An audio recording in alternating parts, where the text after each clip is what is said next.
that's going and we're ready to roll.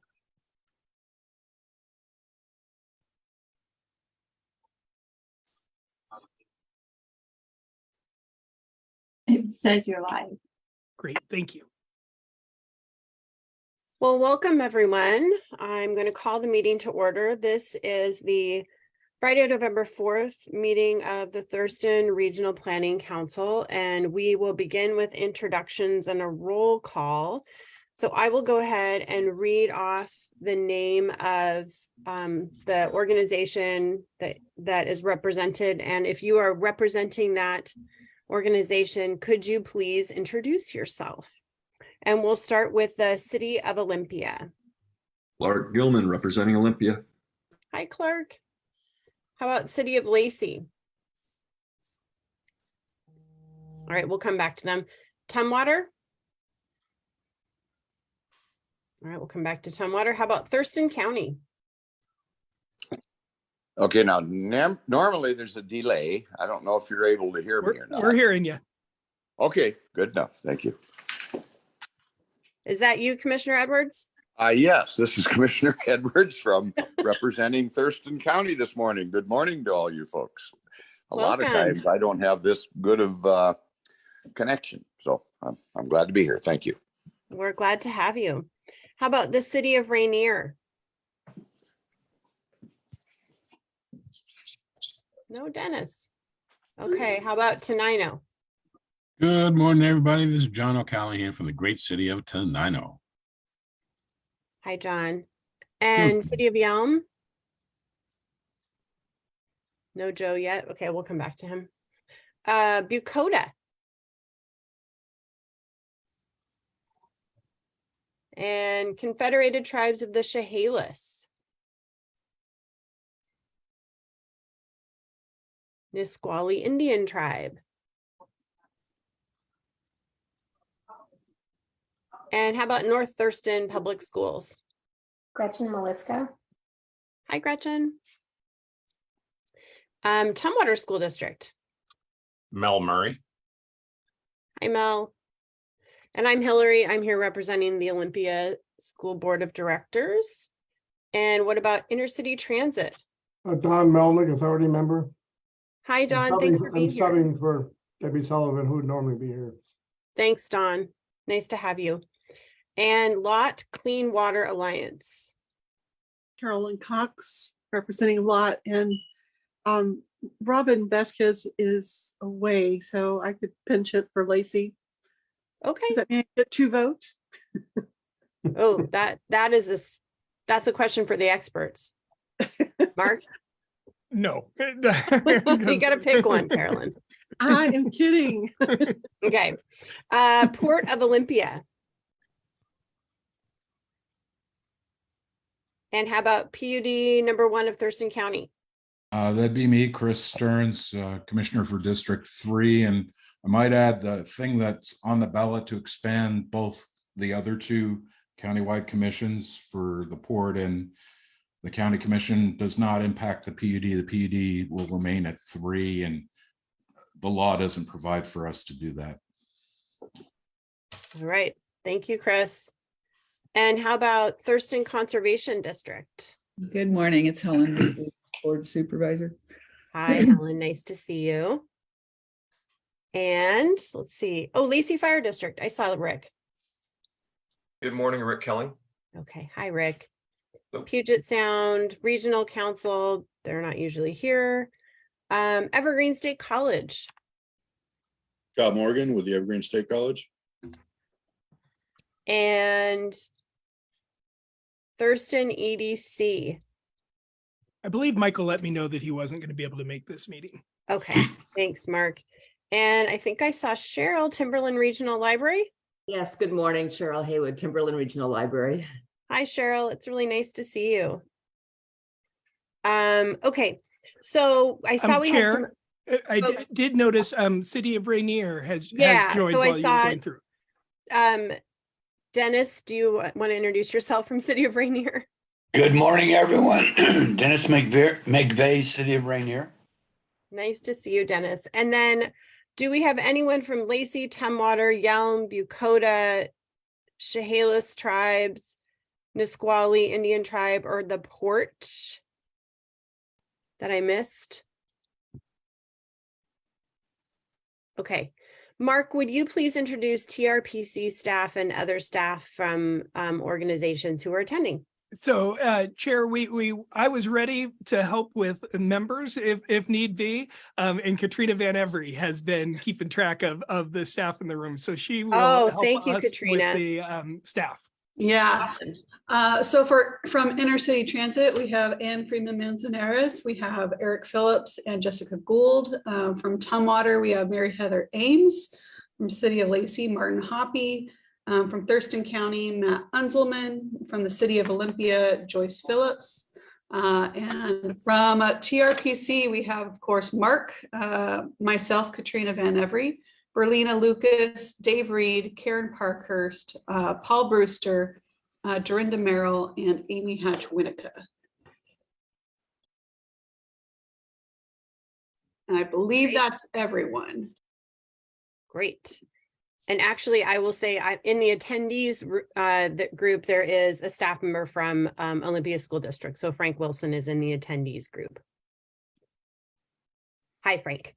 Okay, so that brings us to, apologies, I have my agenda under my attendance thing.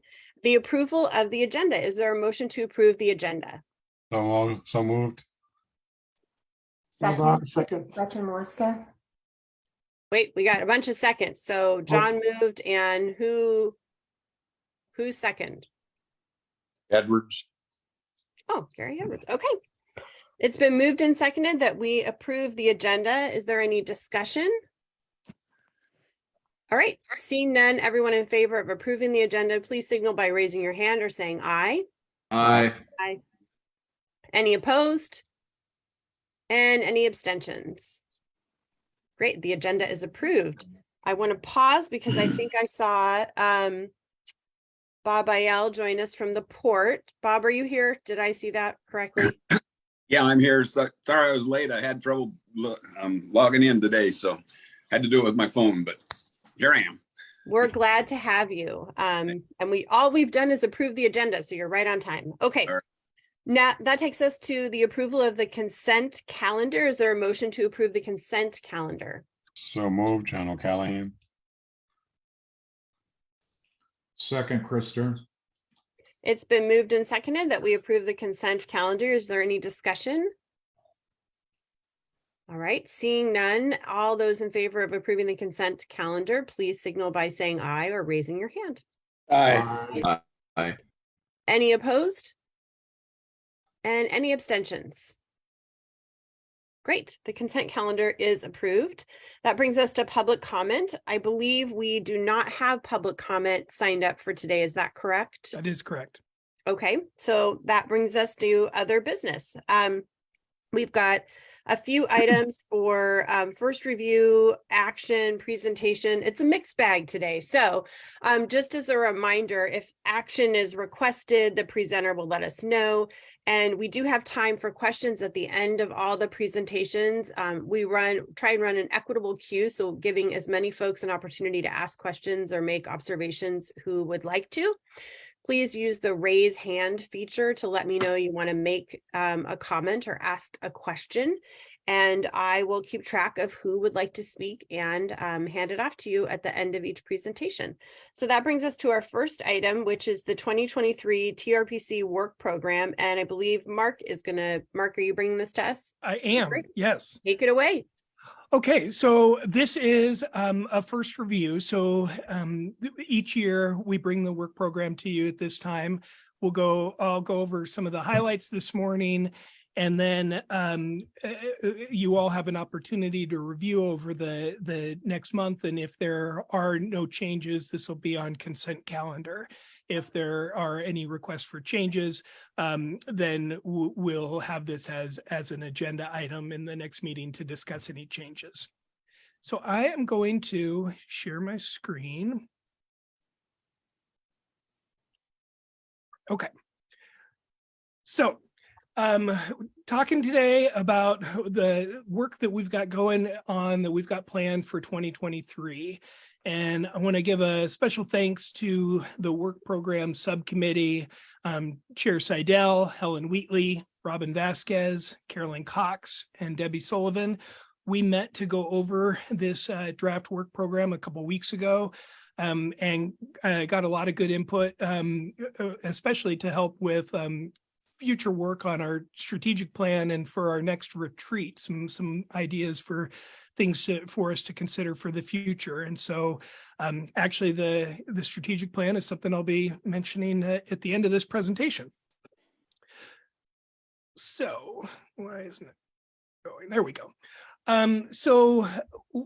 Since we've had a lot of new members over the past couple of years, I just wanted to really highlight these two documents. So the one on the left is the one we're talking about today, our work program. But if ever any member or anyone from the public has any questions about what are we working on at TRPC, these two documents are the place to go. So our work program that we're talking about today is for all the things that we're doing, but it goes into a little less detail on our transportation work, because that is covered in great detail in our Unified Planning Work Program that also comes to council and you approve every spring, because it's on the state fiscal year calendar of July 1 to June 30th. So you've already approved our transportation work program through June 30th, and that is incorporated into the overall work program that we'll be talking about today. So I just wanted to highlight those because those are the two best places for members to go about what are we working on.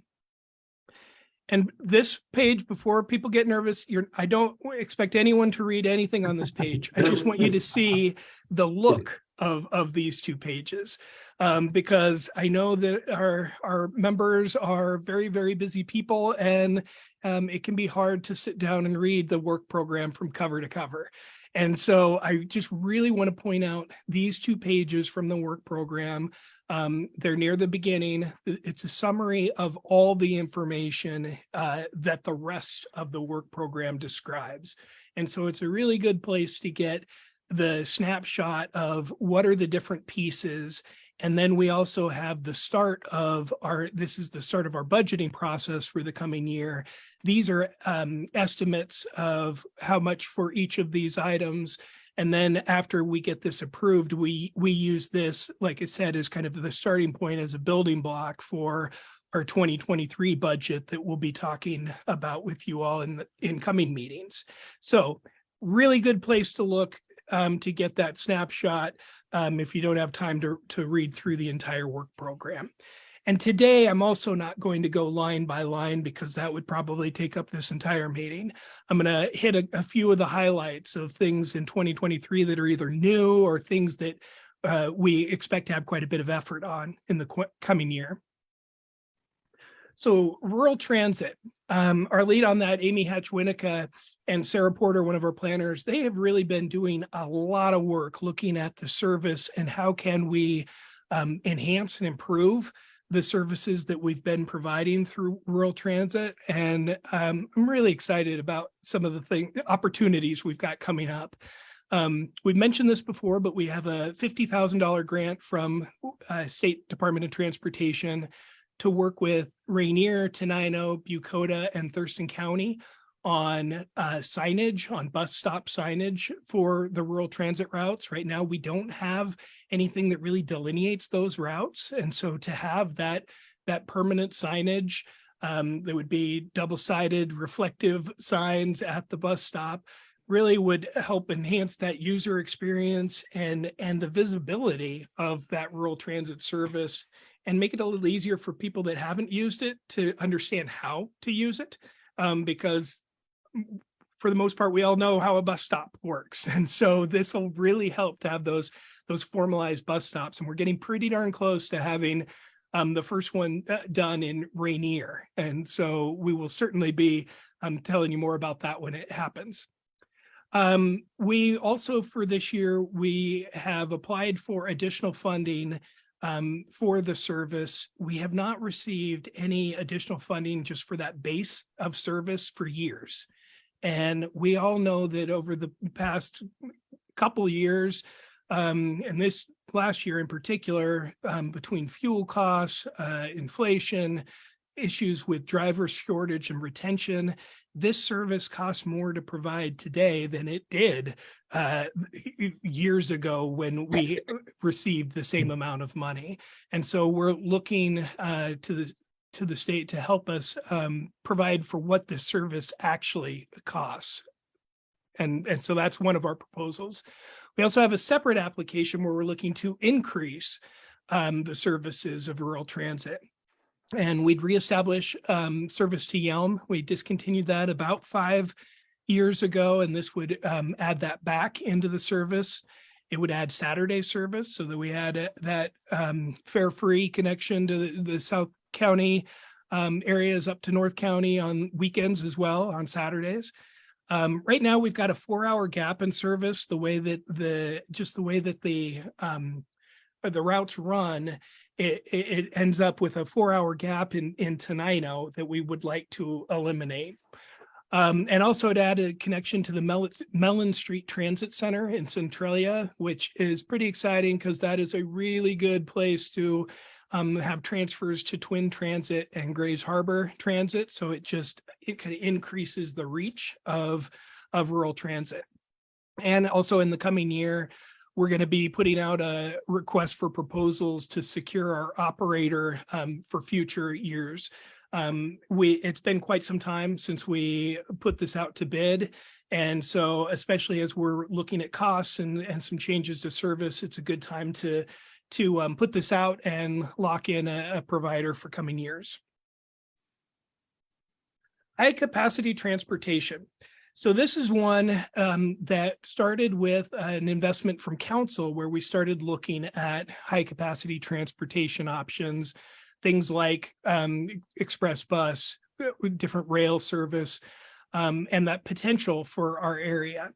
And when we were talking with legislators about this over the past year, especially Senator Leas, the chair of the Senate Transportation Committee, there was a lot of excitement about this work and kind of momentum to keep carrying it forward. And so we were provided $250,000 in the 2022 supplemental transportation budget to TRPC to evaluate those connections for express bus service, increased van pools, the potential for commuter rail and light rail, with an emphasis of linking Thurston County up to Pierce and King counties. And we'll be looking at things like what's the potential ridership? What would the cost be, including costs to individuals within the county? And therefore, considering those types of things, what are the timelines that are realistic for bringing some of these different services to the region? And we've got Fair and Piers on contract to help with this analysis. Just got them on contract a couple of weeks ago, so we're just getting started on this. We owe a study outline and the recommendations for the deliverables. So in other words, we owe a report to the legislature on what is this study going to look like and what are our deliverables going to be on the back end. And we owe that in just a few weeks. So we're working now with the consultant on providing that information to the legislature. And Veronica Jarvis is our staff lead on this work. Urban Growth Management Subcommittee. I'm going to spend a little bit of time on this because this is one that we have not talked about since I've been here, because the last time this group was convened was in 2015. And so this subcommittee, under the State's Growth Management Act, it's kind of set up to where there's the State Growth Management Act, there's countywide planning policies, and then the county and the jurisdictions develop their comprehensive plans. And it kind of is that flow of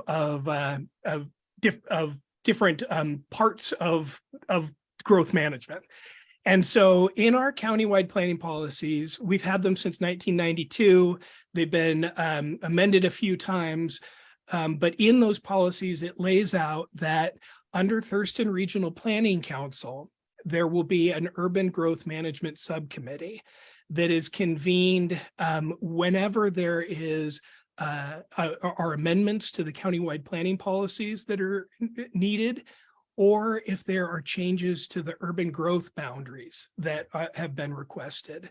And we've been notified informally at this point that the county may be asking for the Urban Growth Management Subcommittee to be convened this year to consider a boundary adjustment of Tumwater's urban growth area, I believe to account for a housing project proposal just outside of the current boundary. And so if that goes forward and we need to convene the Urban Growth Management Subcommittee, the countywide planning policies also lay out that subcommittee consists of elected representatives from the city and town councils and a representative of the Board of County Commissioners. And the policies also state that the technical assistance for the committee will be provided by the planning directors of the jurisdictions or their designees. So I really wanted to call this out because this is if this goes forward, this is a workload not just for TRPC, but also for some of the council members and jurisdictions staff. So we'll keep you posted on that one. We're doing a major update of our regional transportation model, and this will be exciting to bring to you as we get this work done. We've talked a lot over the past year about the household travel survey that we conducted, where we had over 1,200 households log every single trip they made, how they made it, where they went, all kinds of information about how and where and why they were traveling around. And that information feeds into this model update, along with an update of our employment and population forecasts. And these together, this new model forms really the basis for our 2025 update of the regional transportation plan. Our next update is due July of 2025. And also for this update, we've invested in Streetlight data for the first time. And Streetlight, they're a firm that uses data from cell phones to provide all kinds of information on where people are going, how they got there, how long of trips they took.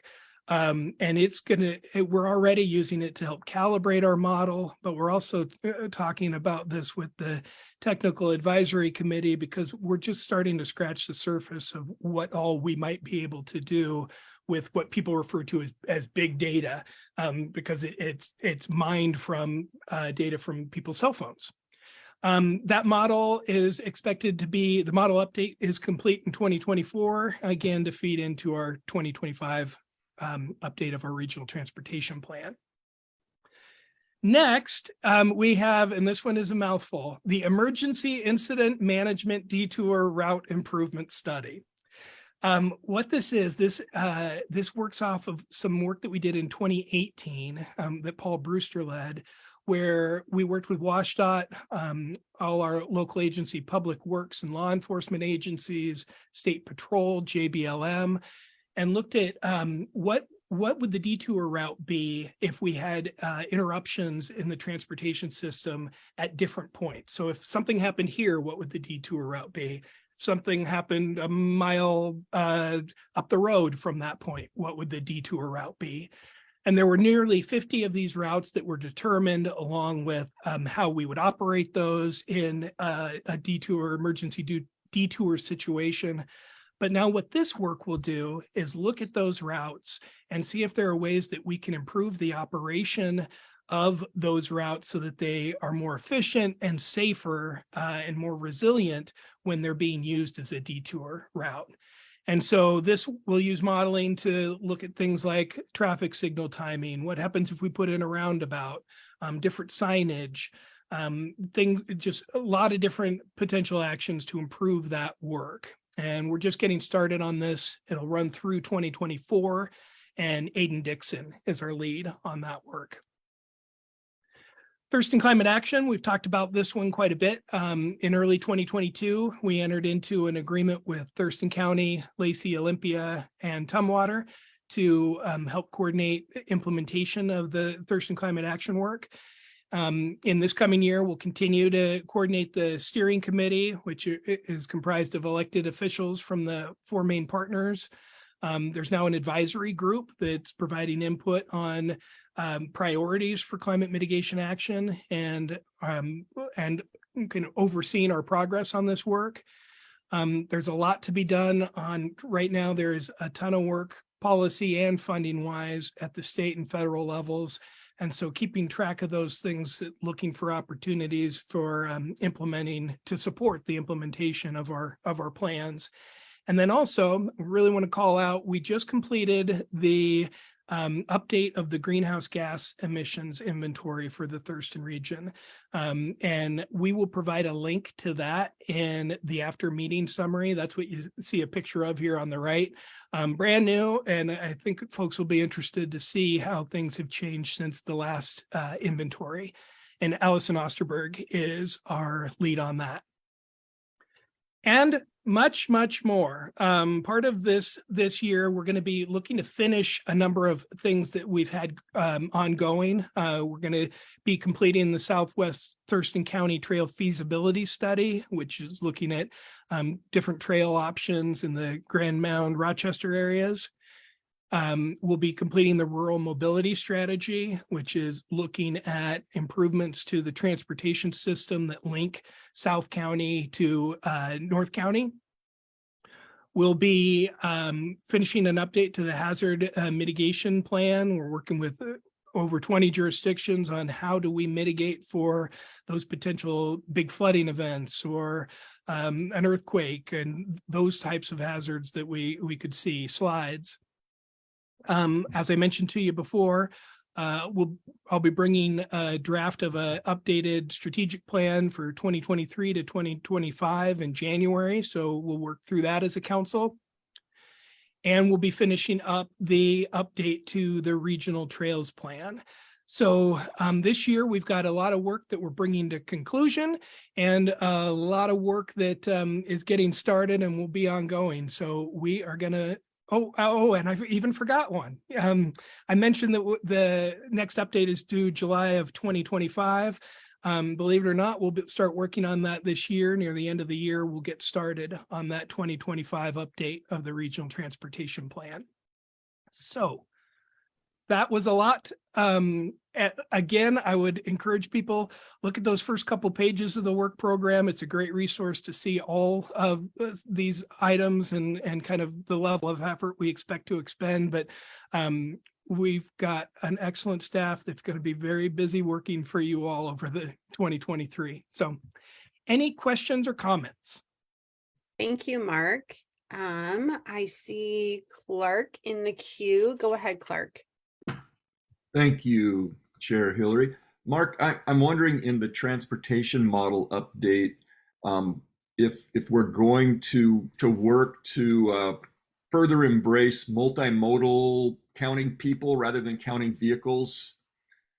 That is one of the potential benefits that we saw in streetlight data, honestly, and we're still getting to know what those what we can do with those data. But that was one of the hopes in purchasing that data, was that it would help us with some of our assumptions and some of our abilities to model other modes of transportation. Terrific. Thank you.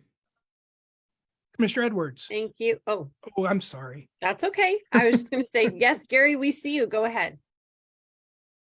Mark, where does the Nisqually Bridge fit in on that? It is one of those things that we are also still working on, and you'll see it in our work program. I'm very active in the work on that. So where we're at right now is Washington Department of Transportation is just getting started on the National Environmental Policy Act review for the Nisqually Delta. And that will be ongoing really through all of 2023 and 2024. So it's still it is part of what we're doing. But right now, the big bulk of work for the next step is on WashDOT for the National Environmental Policy Act review. I guess where my concern is as we move forward on that particular project anyway, the Alder Lake Dam is not designated as any type of flood control through Tacoma Power.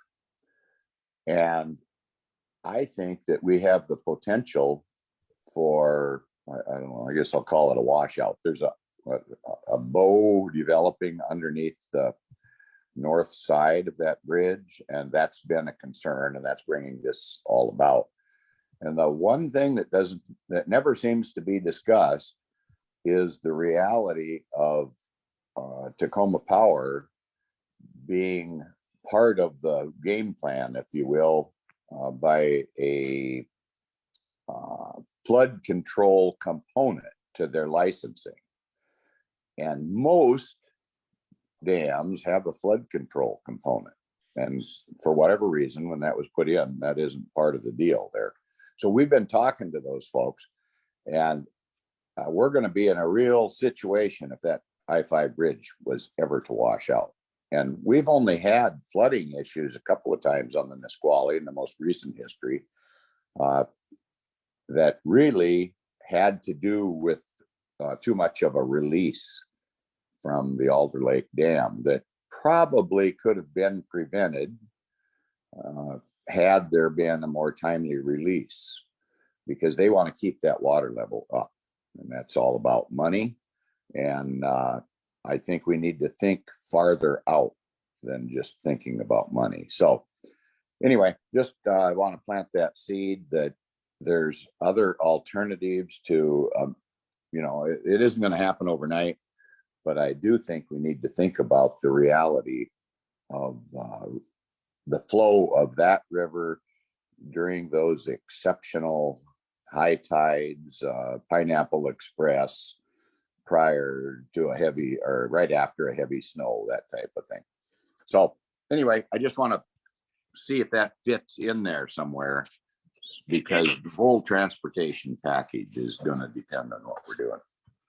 Thank you, Commissioner. And I have reached out to folks at Tacoma Power, and I believe they have about 20 years left on their license. And so it would take some effort on with local elected officials to really help to provide the momentum to open that license before they're due for their next relicensing, which is still some time away. But so thank you for that. Although I might add that if the need was evident, then through our local congressional representation and such, there is a mechanism in place to intercede on that. That's right. So I just want to make sure we keep that at least thinking about it. And thank you. I definitely will. Like I said, I reached out to get the lay of the land from Tacoma Power, so we'll keep track of that. Thank you. Great. Thanks, Commissioner Edwards. Great question. I've got a queue that starts with John, and then Helen, and then Chris. Okay, good morning. Thank you. Throughout your presentation, I haven't seen anything that's leaning or redirecting us towards the mandates that our governor and our president has put forth as far as electrifying the transportation system. Are we going to start looking at that? Because if it doesn't get changed and we're not going to be using fossil fuels anymore, these plans really don't seem to make a whole heck of a lot of sense, because we're not taking any of that into account. But it'll be spending a whole lot of money on things that we need more, such as power stations, building up the grid, so on and so forth. So there again, I went through highlights. We do have another piece of work that's being led by planners Casey Mock and Theresa Julius, where we are looking at the electrification infrastructure. Well, actually, I should just say alternative fuel infrastructure in the county. So that is something that we're also working on. Yep. Okay, and are we going to be working with the Power Cup PSC to actually strengthen the grid? Because once we hit a critical point, I'm not quite sure what that is, we don't have the power capacity for all the electric vehicles that are being proposed. For example, the president has poured a few $1 billion into electric school buses. The governor has said by 2035 there will be no more fossil fuel vehicles sold in the state of Washington, and that's going to be phased out, I think, in the next 3 years. So we won't be working directly with the PSC on the grid issues, because we'll be focused on the infrastructure for transportation. And Well, yet, they're going to become an important part, especially since it's a private company and they're the ones that are producing the power for us. understood. Yep. Okay. Thank you. Thanks, John. Okay, Sure. so we've got a queue with Helen, then Chris, then Dawn, and then I think we'll have to move on to the next agenda item because we've got lots of fun things to talk about with transportation related stuff. So go ahead, Helen. Yeah, this is another seed to plant. The conservation district is especially concerned about water quality and what came back from the Sustainable Thurston Report Card on the state of the streams. And so we have talked about that it might be desirable to add more staff time.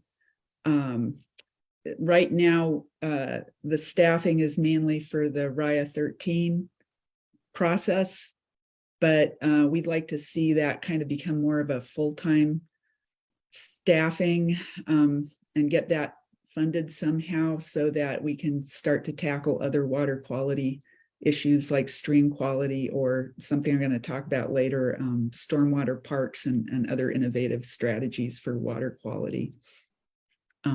So that's my comment. Thank you. Thanks, Helen. Chris, go ahead. Yeah, I just wanted to continue with about the Nisqually crossing and connection to Pierce County. How far is Sound Transit going these days? Is it made future plans to DuPont? What is the problem with the fort and how's that being resolved? And DuPont- also, oh, if sorry. we do have a bridge at Nisqually, will it include space for the transit system? So Sound Transit, their furthest south is scheduled for DuPont in 2045.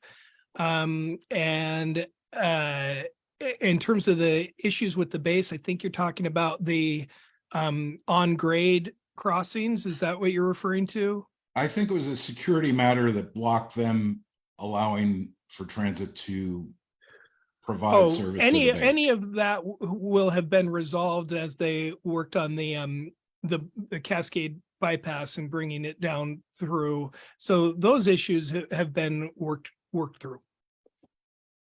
Okay. Oh, and then so- your last one in terms of the bridge. That's one of the reasons that the legislature gave us the 250,000, because they want to make sure we've got our work done on what the timeline and feasibility of different options are, so that those can be considered in the any design of the Nisqually River crossing of I-5. I just noticed, last follow-up here, notice that the timing of this, you said 45 for like DuPont, also coincides with that airport, whether it's in Pierce County or our county. And they're hard pressed on it. I know the legislator from CTAC doesn't want any more expansion there. So, you know, they're hard pressed on getting one of those proposals through. A lot changes with that potential of an airport, for sure. Yeah. Thank you. Thanks, Chris. Dawn, go ahead. Well, just two quick points. One, with regard to what you said, John, the PSE is a private utility. It's regulated by the Utility and Transportation Commission, and I'm sure they will have a role working with Mark and others, I'm sure, to figure out how the energy will be available. A PSE has to comply with what the Utility and Transportation Commission says. and Very if they good have point, to Don. get power, they have to get power. Just quickly, Interstate Transit has embarked on a alternative fuel study last month, so I'm sure you're going to hear more about that soon. Great. Good to hear. Well, thank you all, and thanks for the questions. Appreciate it. Lots going on, and you'll be hearing about all these things and more in the year to come. So thank you. Thank you, Mark. And thanks again for the subcommittee's work to think through some of these ideas. Excited for next year. That brings us to the Human Services Transportation Plan. And Karen, are you bringing this to us for action today? Yes, I am. Thank you. Great. Go ahead, and we'll hold a few minutes at the end for questions. Just as a reminder, this is the second time we've seen this item. So go ahead, Karen. Okay. All right. Thank you. I think we need to move this to this PowerPoint presentation. There we go. Thank you. So again, I am bringing the Human Services Transportation Plan for adoption at this meeting. I know that we have had a lot of emphasis in recent times on equity, and this is a plan that we have been working on for nearly 30 years. And equity has always been part of this conversation. I have a quote here from our Secretary of Transportation about every transportation decision is inherently an equity decision. And that has really guided the work as we've moved forward on this plan. Next slide. The goals of the plan have not changed significantly in the last years, so they are still increasing equity in transportation, increasing mobility options, making sure that people have choices on how they move around, improving individual service. Certainly, it's important to get people from one point to another, but you also want to see if there are ways to make that trip shorter, to make it better fit with the demands of the place that someone is going. We keep reaching out to the medical profession, for example, saying, could you group all the appointments for people from the Tenino area at the same time? And they look at us as if we would do something to accommodate you. So that hasn't worked. So we have to provide more transportation. We're increasing coordination with other systems and programs and really seeing the work that Amy's doing and others with the RT service, that we have a lot more opportunities to work with other services. We have always worked with intercity transit internally, but I think we're seeing more collaboration, and then improving efficiency, that number of passengers per hour trip mile. This is where we get into ride sharing and the like. Next slide. So a few more goals, we want to be able to find sustainable funding to close the gaps. Amazingly, we have been funding things like RT, programs at intercity transit, replacement of vehicles for some time, but it's always a challenge to find sufficient money. One of the things that we are always challenged with is distributing information and making sure that people know what their options are. Often when I was working in commute trip reduction, as the person who was handling that for the House of Representatives, I would send out information all the time about different transportation choices. And often someone would come to me and say, could we talk about this? Because I've been immediately deleting all of your emails for years, but now I broke my leg and I need to figure out how to get someplace. So we need to have that information out there. Looking at telework, telemedicine, we've gotten better at these things over the last few years. How do we keep them and provide the broadband service that makes them available to everyone, which is the next one? And then looking at technologies, looking at real-time information. Intercity Transit has added a lot of options to their services, one bus away and other pieces. And so how do we make sure that everyone has those tools, and also that if English is not your first language, if you are not necessarily technology comfortable, that we are providing you with options. Next slide.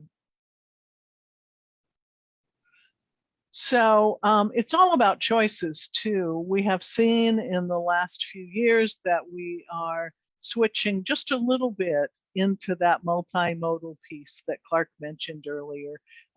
You know, we've heard before, and I cannot find who said this, although some people say it was Martin Luther King Jr., that a budget is a moral document. So as we are looking at transportation budgets, looking at who is served is always really important. Next slide. And building it for all and asking people who will be using the system to be part of designing it. This is universal design and looking at making sure it's simple, it's intuitive, that we have design systems that people can easily access. And then about asking, nothing about us without us has been language used around the Americans with Disability Act forever. So the fact that we reach out to our public in this plan to say, hey, what do you need? What's not working? What is working? Is always been part of this plan. Next slide. And then we had COVID. So we learned a lot. These are lessons that we hope not to learn again, and that really really helped us recognize what happens when some of those basic services go away. For this update of the plan, we needed to talk about the impacts of our transportation on COVID on our transportation. Here's a quote from our provider around the sound. The owner basically saying how hard it was to make transportation decisions when he had people that didn't want to be vaccinated and long-term employees. And how do I balance this out? I need these drivers, and yet if they don't get vaccinated, then we need to do something different. So this has been a challenging time. Next slide. Disability Rights Washington is an organization, and we'll talk a little bit more about the Week Without Driving, who has done a lot of effort on what are some of the problems and challenges that people face. And a lot of it is that first and last mile that we hear about. I could take the bus, but between my house and the bus, there are gaps in the sidewalks. The curb cuts don't work for me. You know, I can't afford ride-hail services and taxis. I'm the parent of a child who needs some assistance in using transportation. How do I build on that independence for my child? So access to employment, there's a lot of issues around transportation, and they put together a really nice list that we added to the plan. One of the ones that I'm just gonna lightly mention is the one about the tough trade-off between housing affordability and transportation access. If you can afford to live out here, but you don't have transportation services, what does that mean? And I think we've all found over time that often we move and then we say, what do you mean transit doesn't come here? Inner city transit, you need to bring a bus to my house. So really looking at that issue of housing affordability and transit. Next slide. We have done a lot of public outreach on this plan, and I like to use the term adaptive management because we try things, they don't work. We might try them again because maybe it was just the circumstances that year, but we tried a lot of different things in updating this plan. One of the things is the sort of equity in all planning. So we'll talk a little bit later about the countywide transportation priority survey that we did. We brought information to you about that earlier this year and last year, but also we ask questions in climate, in the trails plan, in disaster recovery kinds of efforts that are also very relevant to transportation for people who, because of age, income, or ability, may face challenges. And so this go round, we really paid attention to what we learned, not just in, let's have a meeting with this group of people, but in those folks that volunteered to be part of the trail plan. And then the other thing I think we learned a lot of this when we were doing the census complete count as we've moved into more focus on equity and inclusion. We also hear from people that said, okay, I helped you this time. Don't assume that we have the staff resources within our nonprofit to always be your go-to person or go-to organization for these kinds of issues. And so I think we're all learning to work together better, and that will take some time. But again, we tried some different things. Next slide. The Transportation Priority Survey, this is the one that was county-wide. We had a lot of people who participated in it. We made efforts to do it online. We had all county folks received a postcard. We delivered these to the food bank. We translated it into Spanish. We did a lot with this and really got good information. So, you know, we're able to find out that people with a disability affecting mobility and lower incomes are more likely to use transit at least one day a week than others. That a lot of people have trouble getting to essential errands. 12% of the people said they did. When we included the student survey pieces, and thanks to the school districts that help us get that out, that increased to 14%. 28% of people 24 or younger, 1% of people 25 to 54, and 55 or older was 10%. So we were really able to see that, yes, people are having trouble getting to essential appointments that they need. That wasn't a surprise, but I think that this survey that we did really helped us to slice and dice some of that data at a lower level to really see if I am a person that is 55 or older, if I'm a person that's 85 or older, what are the impacts on me in trying to get around? Next slide. And I thought this was interesting. We had a question because we were sort of testing what our definition of equitable access to transportation. And basically 71% across all of those categories of people agree that we should be providing equitable transportation. So the fact that 71% of the people agree on anything is astounding right now. And I think we can take this as a mandate that says we really should be paying attention to making sure our transportation system works for all. Next slide. And here's a question about transportation and jobs that we had out here. You know, folks with household incomes of less than $35,000 a year, 79% reported they didn't have a reliable vehicle.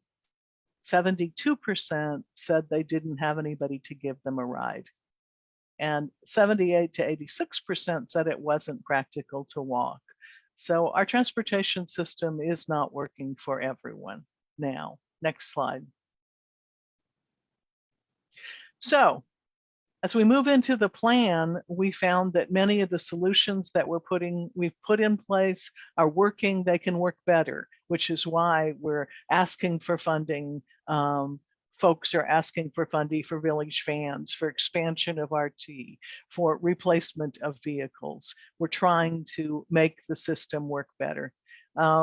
So there are things that the average individual can do, and I always want to have a call to action with you guys because you're out there taking action all the time.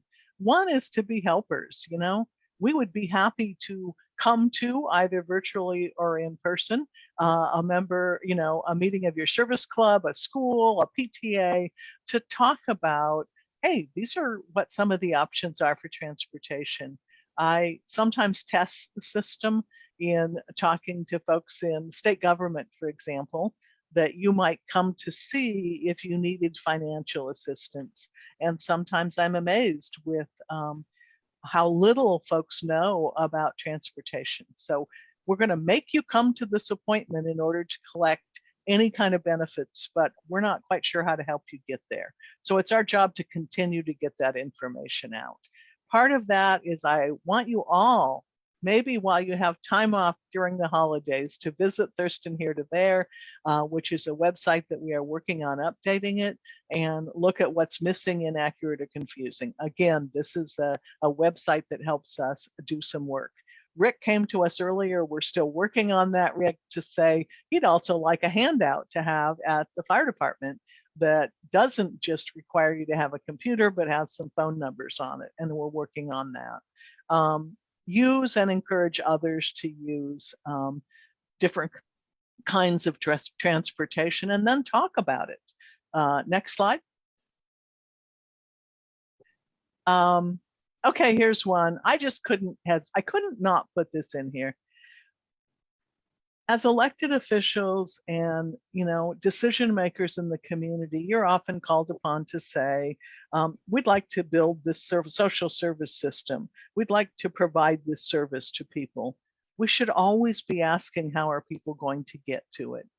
Especially if what you're asking them to go to doesn't have transit service. So when you're making a financial decision that people are going to come to in some way a program, how will they get there is a good question to ask. Next slide. Okay, we have a picture here of some mayor of some city in the area who took advantage of a community event. And that's another way that it's really good for you to help us. Folks, I believe Clark Bennett participated in the Walkability Action Institute, doing some walkability kinds of exercises downtown Olympia, and came back with some interesting things that he learned. During the week without driving, we hosted an event for folks to look at the Martin Way corridor, which we are doing a study of. And what we heard was, for one of our members of the policy board, it was, I've never ridden the bus here before. And this is not somebody that just moved to the community. Mayor Ryder commented, whoa, it feels really different on this corridor when I'm walking. And it's a long walk from here to there. Next slide. So now we're going to get back to the guts of the plan. Basically, you've seen what the goals are. We have examined some special areas around disaster planning, some special areas around McKinney-Vento and delivering homeless school children to their school of origin. We have work in here about military communities. And so it's a very wide-ranging plan. And it has been reviewed by the Department of Transportation. We have incorporated their request to put different information in and to reorder some pieces. We also did not receive, it was out for public comment, and we didn't receive any public comments. One of the things that's also in this plan is that it has to include a prioritized project list. And these are projects that are being, that are applying for funding through the Consolidated Grant Program at DOT. They have to be in this plan to be considered for funding. Some years ago, DOT said the local MPO, RTPO, the local Council of Governments needs to be able to weigh in on these projects. We have been awarded 3 A's, 2 B's, and 3 C's to give to these projects. And the way it works is DOT does their review with their review panels. And then after that ranking is done at the state level, then we as the MPO can assign 3 A's. And this cycle, because there's extra money, if you give an A to a project, it will be funded as long as the project meets the requirements of the grant. We have 2 B's, those get an extra 25 points, and 3 C's, those get 12 points. So what we know now is that we have 4 projects that we know that will be moving forward. We're waiting to hear from DOT if anything else snuck in. It shouldn't have, because any service that's provided in our community, they should have a letter in their application for this funding from us saying we recognize that you're there. So rural transit, you heard about this earlier, the continuing funding for rural transit, the expansion funding for rural transit, and then 2 intercity transit projects, Village Vans, which is only new to this program. It's not new as a service, but they are applying for funding through this program, and then replacement dial lift vehicles. So we will be coming in January to you and asking you about this order. And in the meantime, we are working with Intercity Transit and others on the strategies of the A's. You'll notice we have 4 projects and 3 A's. So this is the time of year when I am so excited to be a single county regional transportation metropolitan planning organization, because those who have multi-counties have a lot more projects. So this is what we'll be coming back to you on. The plan itself is online. I encourage you to look through it, to read it. I think you'll find some interesting places. So today, I believe that is the last slide, Berlina. Today, we're asking you to take action on adopting the plan. Questions, comments? Thank you, Karen. Don, I see your hand is up, but I think it's an old hand. Is it an old hand? It's an old hand. I apologize. Okay. That's okay. So we are running a little behind on our agenda. So if you have a clarifying question related to taking action, please join the queue. And it looks like, Chris, you have a question. Go ahead. This will be brief. Just wanted to include, when you're talking about the disabled community, most people think of them as people with physical disabilities, but there are also learning disabled people out there. I have a brother who is in that category who lives with me, and he's a person who can't operate online. That's not a possibility. So I think in your outreach, you need to see if there's other ways to communicate there for those people in our community. And the other thing I'll point out that maybe people haven't thought about is there are a lot of people who are, like me, reach senior status and don't have family. So when they need services as they get into their 80s and whatnot, which I'm definitely not at that age, but I want to point out that just knowing my precinct, my area where I live, there are a lot of people entering that group that don't have family here to provide the things that we often assume family does. So that means that we're changing demographically in that manner as well, as besides aging, that there are a lot of people here in this county who moved here from other parts of the state, whatever, to move their careers in state government, et cetera, that may not have relatives in this county. Just wanted to point that out. Thanks, Chris. Are there any questions for Karen about, this is our second look and not a lot has changed. So are there any questions for Karen? And if not, is there a motion to adopt the plan as presented? So moved. Thanks, John. Second, Don. Second from Don. Thank you, Don. It's been moved and seconded that we adopt the plan, the Human Services Transportation Plan as presented. Is there any further discussion? Thank you, Karen. Yeah, I'll just offer a gratitude for the deep dive in the equity piece. I really appreciated that. And I think it's going to make a big difference for our community. So any further discussion? All right, seeing none, all those in favor of adopting the Human Services Transportation Plan as presented, please signal by saying aye and or raising your hand. Aye. Aye. Aye.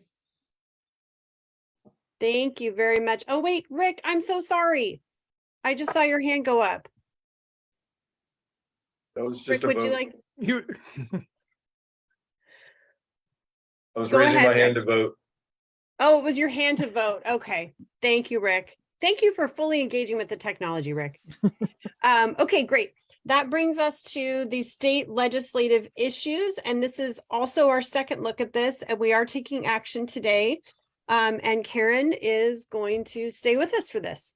And I'm just going to say, since we are behind and we want to make sure to get everything in, these priorities have not changed since our first look. We've just clarified the language on some of them. And so Karen will go through these rather quickly because we want to get back on schedule, and there hasn't been a whole lot of change in these since our last discussion.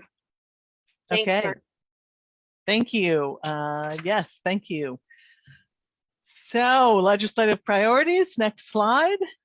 We always have a little bit of information at the beginning of this that just reminds the legislature that we are in a partnership, and that no one wins when they raid our programs. That doesn't say raid because Mark made me change it. But when they basically say, let's take all the money out of this particular program that is available to locals, that doesn't help. So this is just sort of a reminding of the partnership in serving our constituents. Next slide. In general transportation, we have a general message about growing and maintaining public transportation, maintaining and preserving the multimodal system, and then doing those things that are on the list, the finish line for the Yelm Loop, for example, that there are pieces that are hanging out there in the future budgets, and we want to make sure they're done. Next slide. Transportation on I-5, we have talked a lot about this, and yes, we have gotten a lot of funding from the legislature, but we want to make sure we hold our place in line. Next slide. And this is sort of that place in line when it comes to some details. We're also emphasizing the 1.5 million for the part-time shoulder use, because there's a strong belief that and our model shows that this will improve throughput as we're waiting to take other steps on this project. Next slide. Rural state highways as main streets. Clark pointed out to me that somewhere in here it says Mail Streets instead of Main Streets on one of these issues, but I'm guessing, I don't know, John, if they're going to give you money for Mail Streets, will you still take it? I think you will. Yeah. Anyway, this is the South County package. These are all projects that we have done preliminary work on, invested local funds and some of the federal funds that you have. And we're just basically saying, hey, would you please step up and get these to the next point where they're more ready to seek construction funding. And that's 23 million plus. Next slide. Now we're going to move into 3 sort of quickly. We have some language that just said about the airport is that we really want them to do an evaluation, that we want to have as much community input as possible, and that we want to look at what this means to lands and environment and human health and the business community. The other is supporting broadband. This was on our projects list last year, the last couple of years. If anything in the last few years, we have learned about the haves and have-nots when it comes to broadband access. And some of them are in the rural areas, but I think probably everyone has said, wait a minute, I'm like, across the street from the Capitol and I can't get access some days. So it's very uneven. And so we're asking them to continue to look at that and provide funding. Next slide, which is the last slide. These are the regional mobility grants. This is the one that basically says there's a grant program that has regional in the title, so we should have access to it. Basically what it is, these are big transformative kinds of projects, and local governments may apply, but we are not included in the definition of local governments, nor are tribes. And we would be interested in asking to amend that language to allow broader representation of people, of organizations that can apply, and that we think it would be really important to emphasize coordination and collaboration. So on our other grant programs, we're required to work with transit. We're required to work with the city or other organizations. We're suggesting that let's broaden the folks that it can apply, but let's also require coordination and collaboration on all. And that is the end of our package. And so we're asking for action today. As Mark said, there were very few changes, just a few wording changes, and it's a beautiful design when you see the packet. So Thank you. action. Thanks, Karen. I want to see if people have questions, and I'm going to go to Rick and then Gary. So Rick, go ahead. So just if you could clarify the ask from council today, are we prioritizing these? Are we trimming down the list, or both?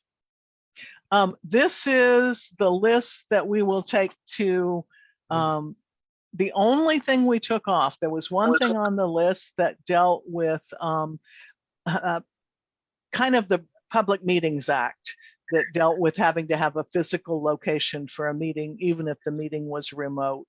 That's that one we believe that the counties and city organizations are going to handle. So this is the list we've been talking about all along, and this is what we'll be talking to the legislators about. We also, if something comes up in a new bill, if conversations move forward on the airport, we may be tailoring this ask throughout session to be responsive to what's on the floor at any given time. But this is the list. Sure. My only comment to that as an associate member is that we had previously agreed on that less is better. And the drumbeat on one or two items for the legislature is a more powerful message perhaps over time than diluting that message. Thank you. Yes, and let me just say that transportation, I-5, rural state highways, the airport, broadband, and regional mobility are really the main messages. So there's about 6 of them. We'd hope for 5.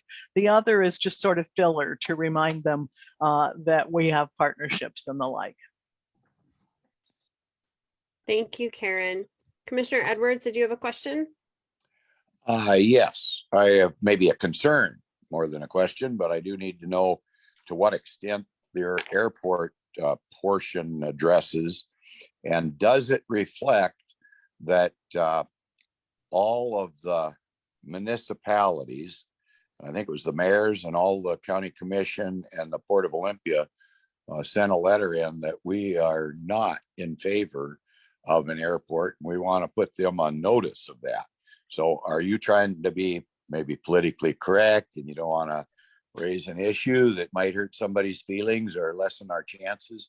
I'm just curious because I've never bothered to be politically correct. As long as there's an issue, I like to put it right out there on the table. So what's the deal, Karen? Yeah, so the reason that you see the emphasis on what they analyze is our policy board is going to be talking about, we talked about the airport at our last meeting. The transportation policy board will be talking about the airport in their November meeting next week. And then if council would like, this can be an agenda item for December. So the reason for that language at this point is council has not taken a position on the airport, and it's up for debate as to whether TRPC should take a position on the airport. I've reached out to the chair and vice chair about including our staff as they continue to evaluate the impacts of the potential for the airport, and they've assured us that they will. And so that's why, because this council has not taken a position, that's why you see the language that you see. Okay, I guess I'm going to be very outspoken on the issue, I guess, because I think our public has made a statement to all of our jurisdictions and the county and the port, and they're very adamant about this. So I don't think it is fair to our public for us to put our head in the sand on an issue at any time along the road where we could make it perfectly clear that we're not in favor of this. So I don't know as we ought to even present the plan without putting in there right now that, and maybe we can't do it right now. Maybe it has to be our next meeting. But I don't know of anyone that is in favor of that plan. I've talked to a lot of people. And so why not say so? And if they like it or not, that really doesn't matter to me.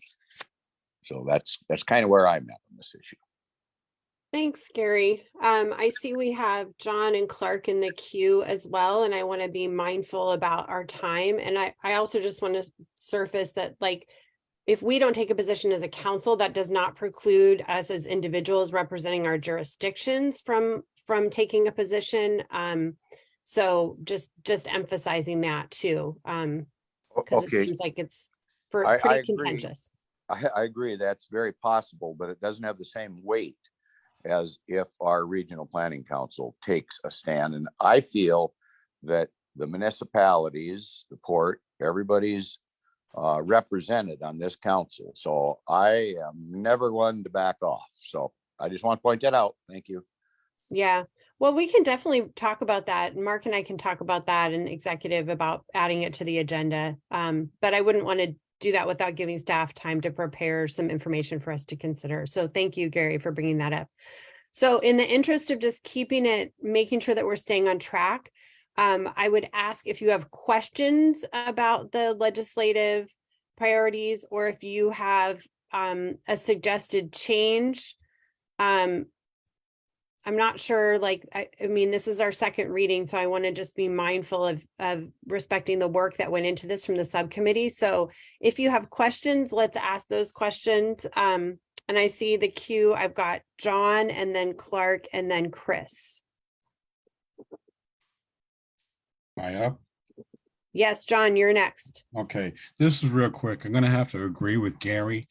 We are the MPO for Thurston County. We're probably one of the smallest MPOs, but we do carry a large stick. We need to use that stick. I think we need to put this on the next agenda, the airport on the next agenda, and then with the mindset of sending out a letter of approval or disapproval. Tenino itself is disapproved, and we sent out the letter, and I do believe it's we just used what Thurston County was using. So you got a good start on what can be written right there.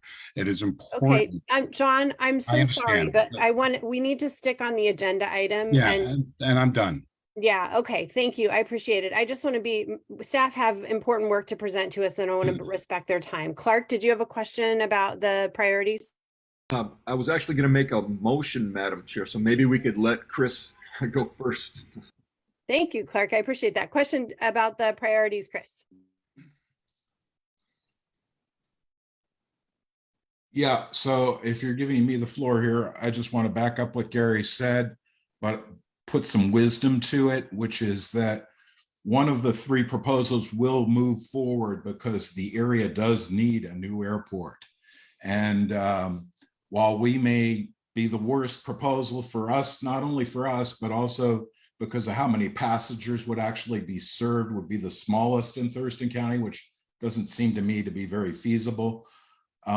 We do have to recognize that the whole area is going to grow once they put one in, if it does go into Pierce County, because it's not very far away, south of Graham and near the junction of 7 and 702.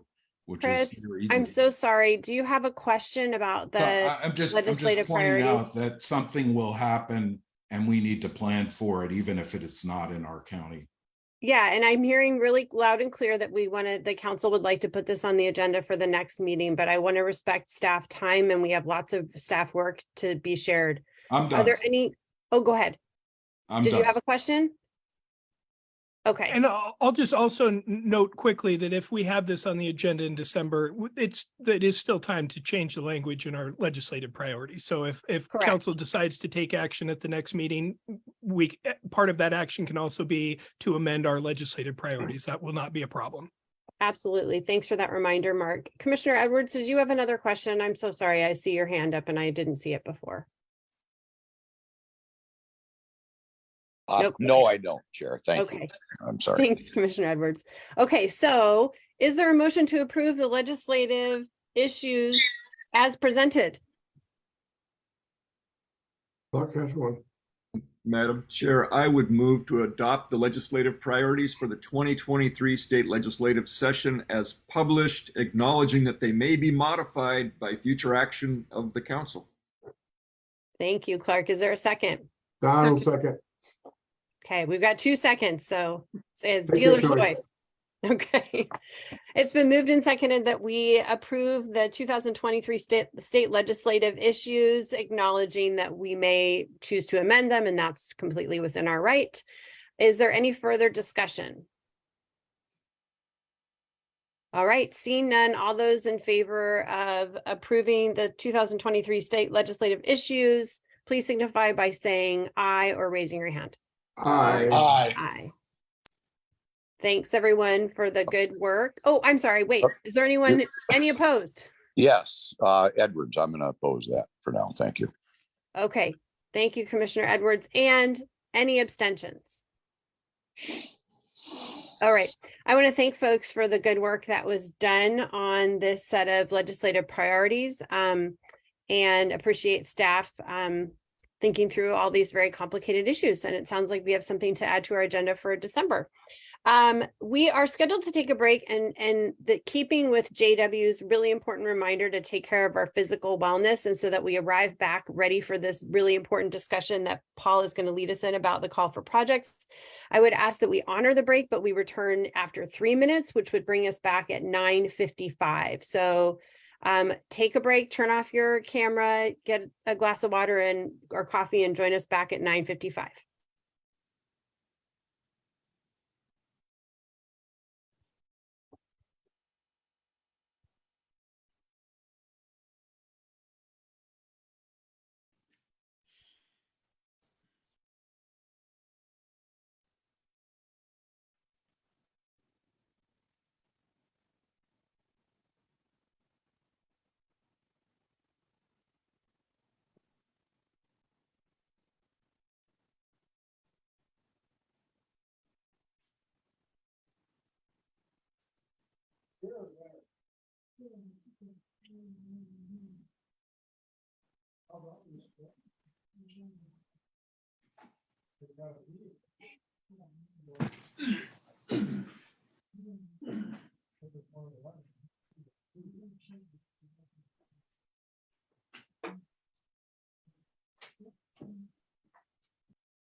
Can you answer that?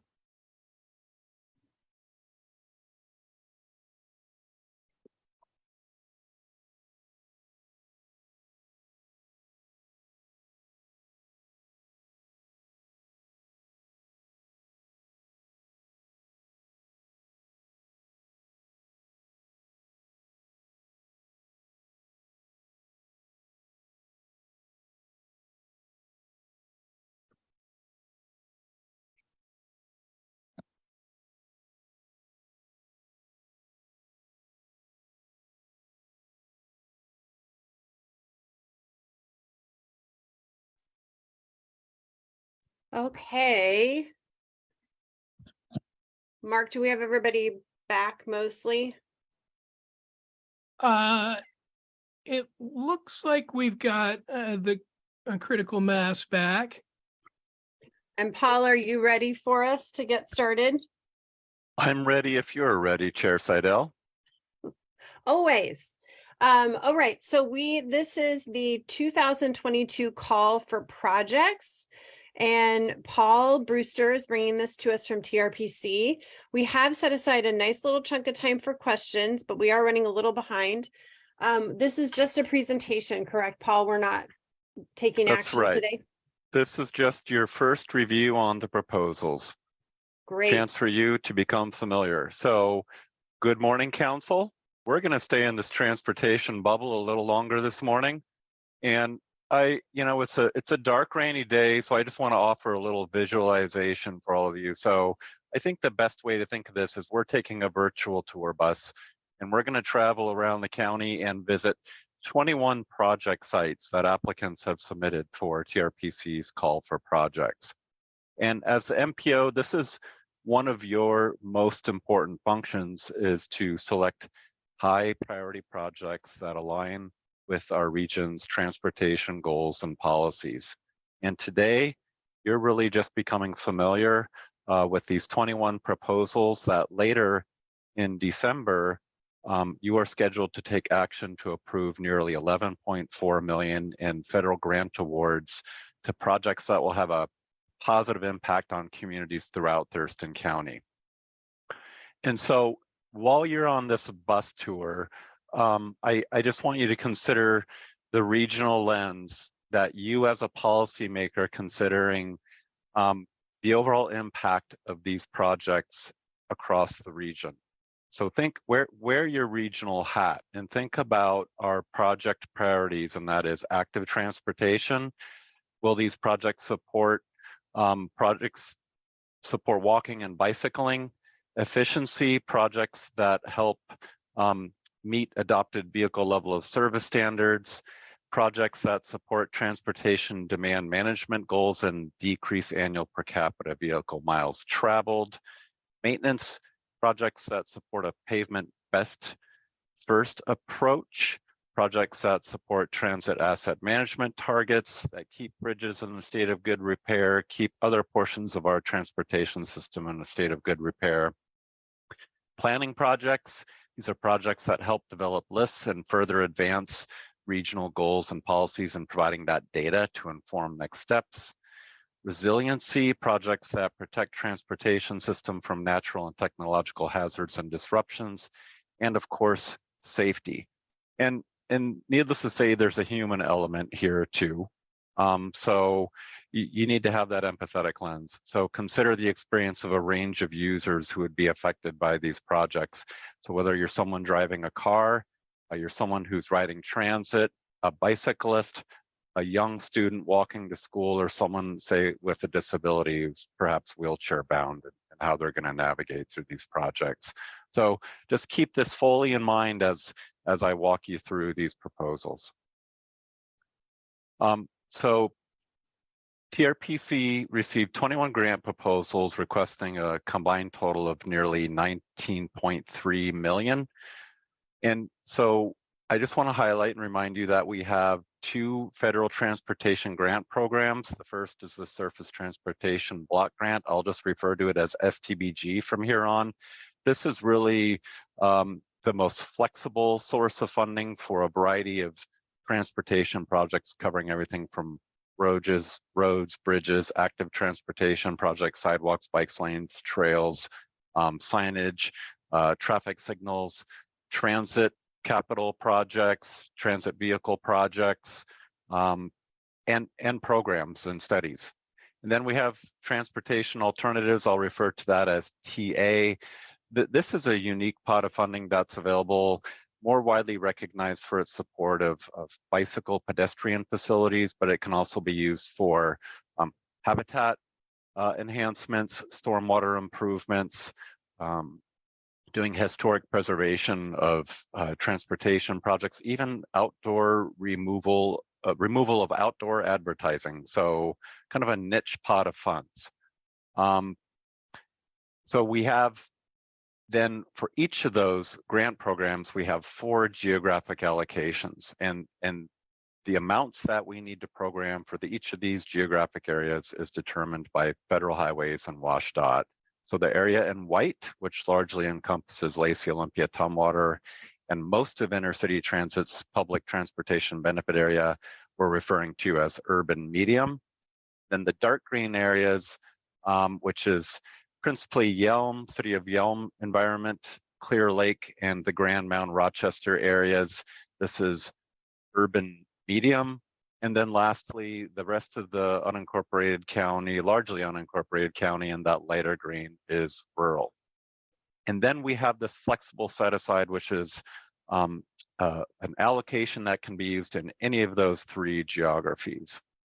And then we have 2 types of awards that you're going to consider for action in December. The first is, which projects are we going to issue a funding secure award for and program in our 4-year regional transportation improvement program? And then next is this contingency list. And just the best way to think of this is these are backup projects that can move in place if one of the funding secure projects is challenged with meeting its obligation target, or we have the good fortune of receiving additional obligation authority, redistributed funds, or sanctioned funds from elsewhere in the state that allows us to move more projects forward. So I'm going to start with the urban medium projects. And before I do that, you're going to see these phases in that 3rd column. And these are codes that we use in our regional transportation improvement program. I just want to briefly explain these so you understand them. PE, that's preliminary engineering and design. This is the phase that applicants that are wanting to do construction projects must go through to figure out the dimensions of the projects, what is needed in terms of the engineering for traffic, what are the dimensions, what are the cost estimates, right-of-way needs, environmental permitting. It's getting all of that homework figured out to move the project to the next phase. If a project requires the acquisition of property for right-of-way to fulfill the project, there's that right-of-way phase. And then lastly, construction phase. This is when an applicant has its right-of-way, it knows its as cost estimates, it's going to go out for bid and then actually build the project.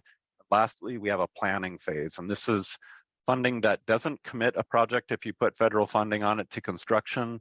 It's fairly flexible in being able to do programs like, say, walk and roll, or many of the studies that TRPC and the cities and counties do to collect data and identify future project needs.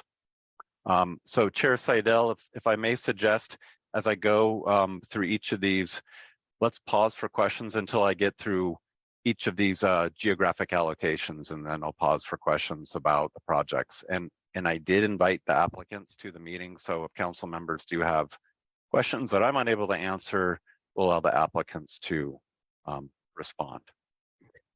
Thanks, Paul. So do you want to stop here and see if there are questions?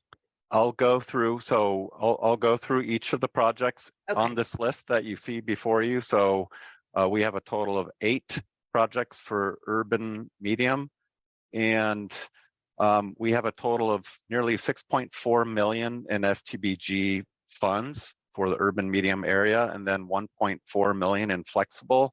But as you can see, the total request of over 14 million exceeds what we have available. Sure. Okay, thanks, Paul. And so folks, I'll watch. Oh, I was just going to say, so that means that when Paul stops, I will look to the queue to see if you have a specific question about one of the projects in the category that Paul has just finished. All right, sound good? Great, thank you. Okay, thank you, Paul. So before I start on Intercity Transit's proposal, I just want to say, because I don't want to repeat myself on every slide here, this is a great project, and they're all great projects. The applicants all did a commendable job of compiling their proposals, and these are all great projects that each of them would have an impact on our community and help meet the region's goals and priorities. But on each slide, you will see the title of the project, the phases that the applicants are requesting funding for, the geographic area, and that score. And that score relates to TRPC's evaluation criteria. And for these urban medium projects, there's a maximum of 8 points. And I'm just going to go through these in alphabetical order, each of the projects. But just to remind you, our regional evaluation criteria was efficient use of federal funds, reduction in greenhouse gas emissions, investments in our sustainable Thurston urban corridors and neighborhood centers, and equity, how the project advances equity and transportation in our region. So first up, Intercity Transit's proposal is the East Martin Way Gateway Roundabout. Intercity Transit is requesting a total of nearly 1.5 million for both the design and engineering phase and right-of-way for their roundabout project. This project will convert the signalized intersection of Martin Way at Deutero and Meridian Roads to a roundabout.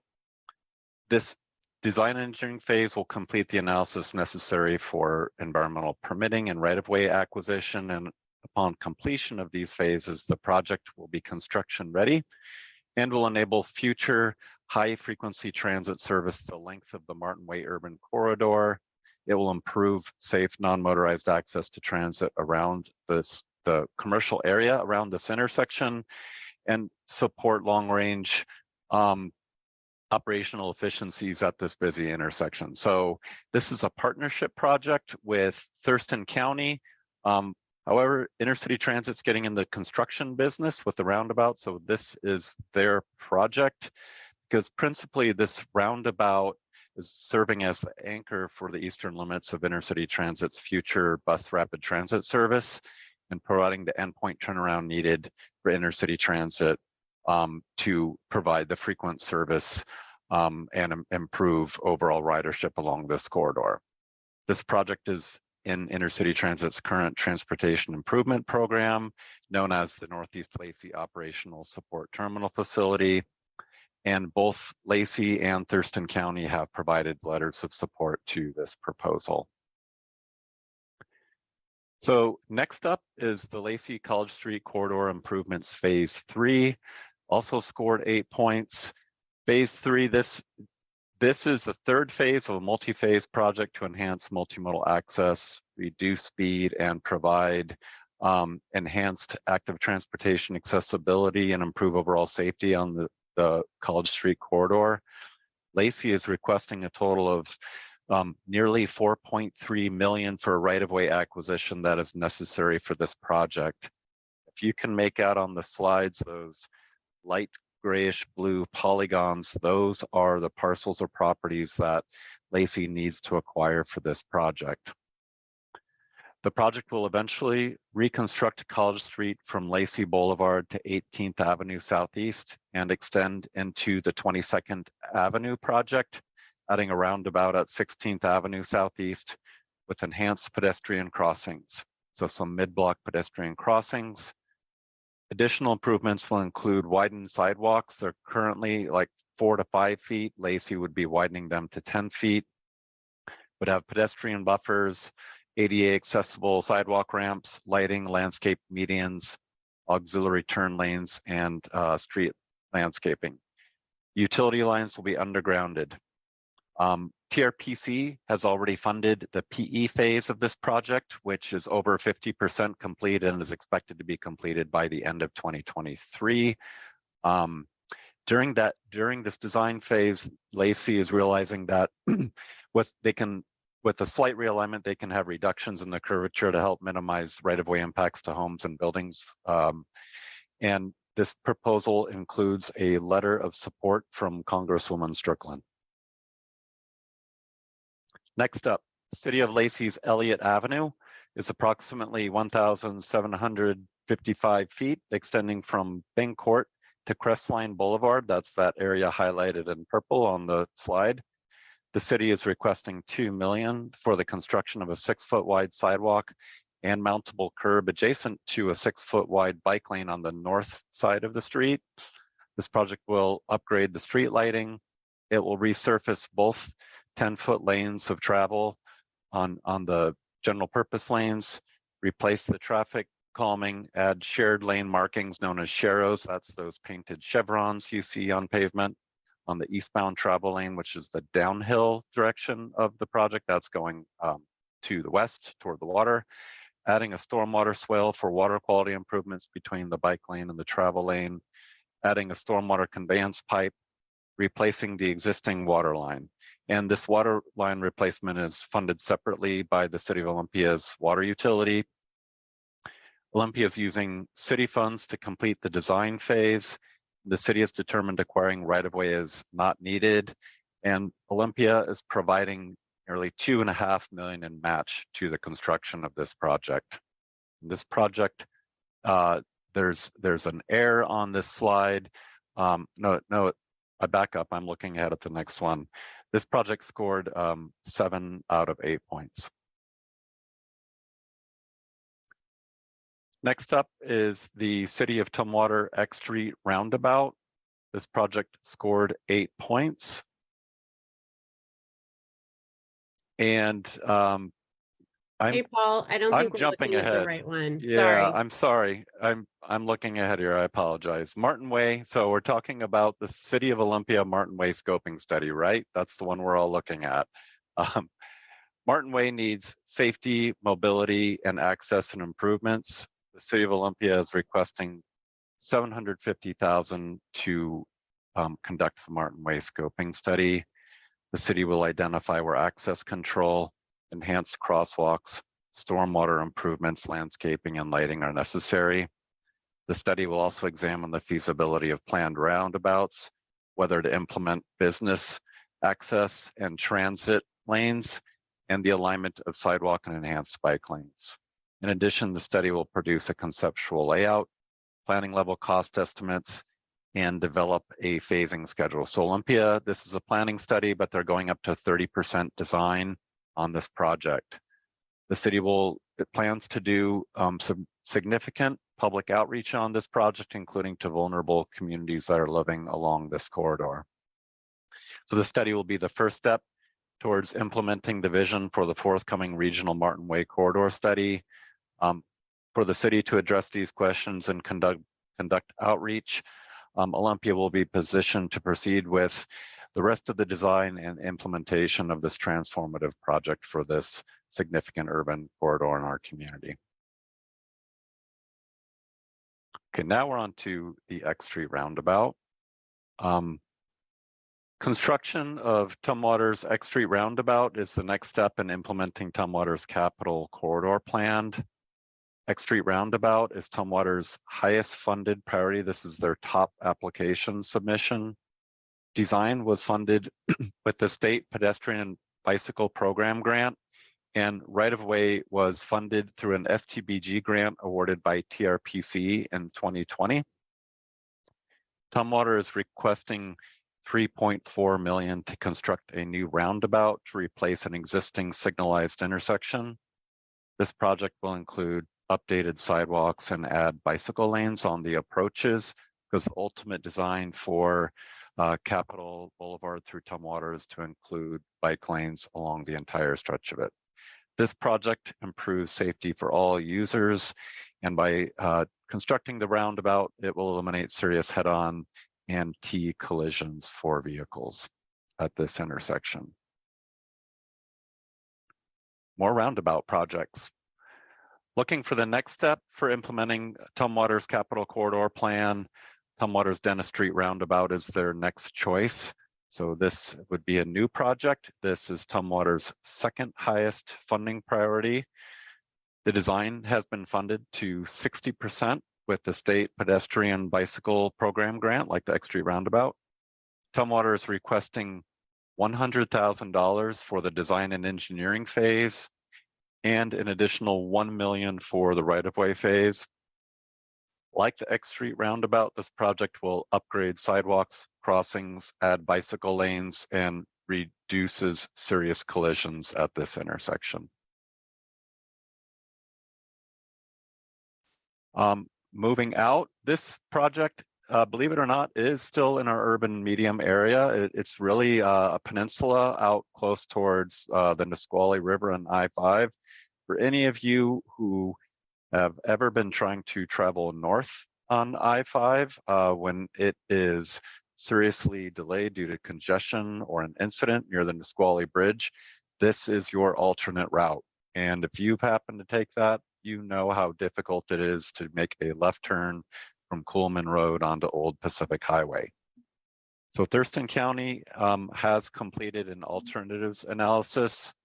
Wait, I am jumping ahead. I am jumping ahead again. I apologize. I have some visual dyslexia this morning. I'll try to get on it. So this is the the Spurgeon Creek Yelm Highway Road. So Thurston County has completed an alternatives analysis at this location and has determined that the appropriate intersection improvement is a roundabout that will improve safety, mobility, and accessibility for all users into the future. This roundabout will include urban amenities such as a bus stop, and the county is coordinated with Intercity Transit on the design for this project. It will include those splitter protected crossings with flashing beacons, street lighting, and sidewalks. This project is Thurston County's highest priority project for the urban medium area.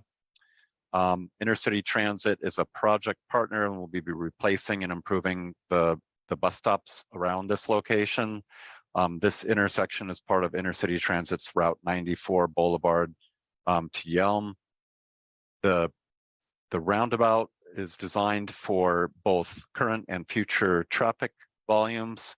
Thurston County is requesting $400,000 for the PE phase and $400,000 for right-of-way. And again, for a project location reference, if we were stopping for lunch on our tour bus today, we would be stopping at Van's Burger, which is nearby this intersection location. Okay, now on to the Coleman Road project. So recall what I mentioned about the I-5 incident. Thurston County is presently working on an alternatives analysis for this intersection of Old Pacific Highway and Coleman Road to determine what the appropriate intersection control measure might be, whether that's a roundabout or a traffic signal to improve mobility, safety, and accessibility for users in both current and future traffic conditions. Thurston County is requesting $400,000 to complete the design of the preferred alternative for this project that will come out of the alternatives analysis. Old Pacific Highway in combination with Nisqually Road Southeast provides a northeast-southwest connection from State Route 510 to I-5. Nearly 15,000 vehicles travel through this intersection daily. There's multiple developer traffic reports as well as the county mobility study have identified this intersection is not meeting the county's acceptable level of service C as defined in the county's comprehensive plan. This intersection, as I mentioned earlier, is that major I-5 incident management detour route between the Nisqually and DuPont exits. And overall, this project will facilitate better traffic when the Nisqually Bridge replacement project is indeed funded and is implemented. So I'm going to pause here because that is the end of the urban medium project proposals and see if there's any questions about these. Great, thank you, Paul. That was really helpful. Does anybody have questions about any of the projects presented so far? We're in a questioning phase at this point. I do have just a comment quick. Oh, okay, well, Edwards, Commissioner Edwards, oh, go ahead. Is it a question about one of the projects we just saw? no, it's not. I just wonder, Paul has all of the information on each one of the slides up in the upper right-hand corner, but your photo and Paul's photo take that all up so we can't ever see that. Is there a chance we can just move that down just a little bit? The speaker's picture, or Or I any- think that has to do with your view. I'm seing Okay. Paul's screen. Does Okay. anybody can offer a technical tip on that? In the upper right-hand corner, there should be a little thing that says view, and that would allow you to kind of change how you see it. So if you want to see the presentation more than the speakers, you can opt to not see the speaker view. Oh, okay. Enough time spent on inability to operate. Thank you. No. You can also click on it and just drag it to where you want it to be, that box. So Oh yeah, that's a good point, Berlina. So if you don't want to see the speakers, you can just kind of move them over to the side and see mostly the presentation. Thank you very much. Okay, does anybody else have a question about any of the projects? And if not, Paul, you'll take us on to the next group of projects? We're gonna move on. Great. So we're now back in Thurston County after stopping for our lunch break at Vans, and we're at the Thurston County Old Highway 99 at the intersection of Sargent Road and 200 First Avenue Southwest.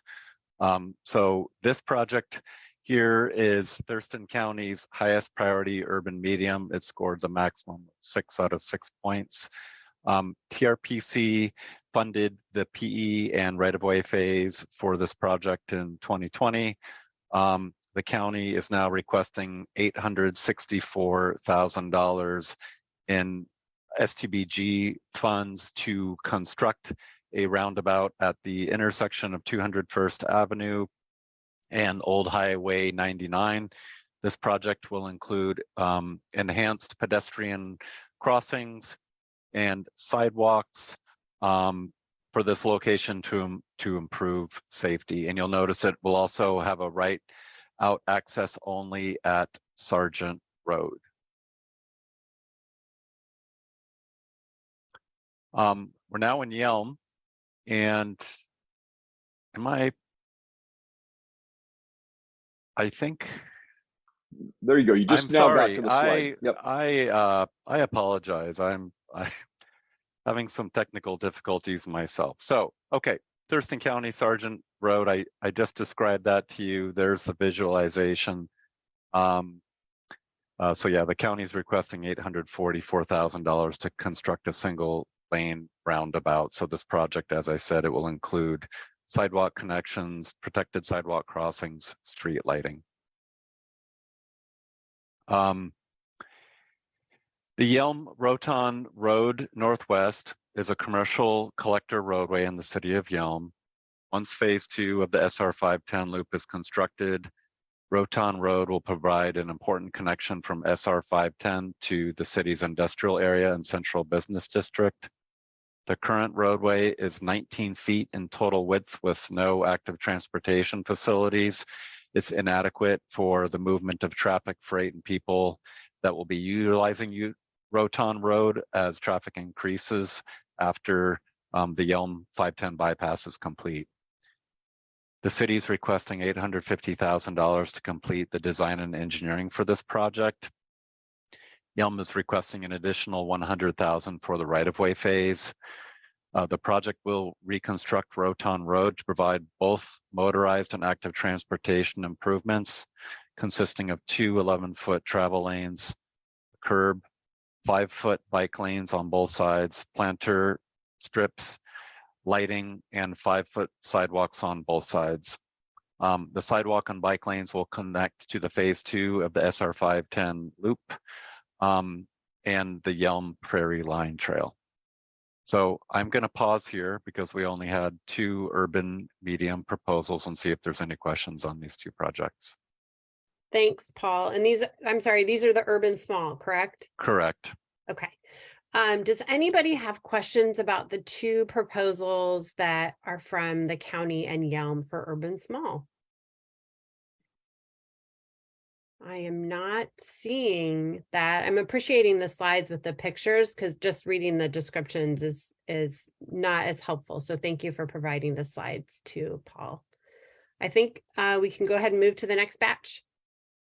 Okay, we're now on to the rural proposals. We have a total of 770,400 available for this rural allocation. Plus, we could use that 1.4 million in flexible funds. We received 4 proposals. First up is the Nisqually Indian Tribe.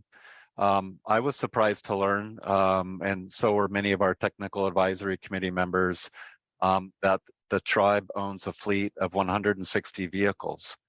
And the tribe has a goal to decarbonize its fleet in order to reduce its dependence on fossil fuel products and promote community resiliency.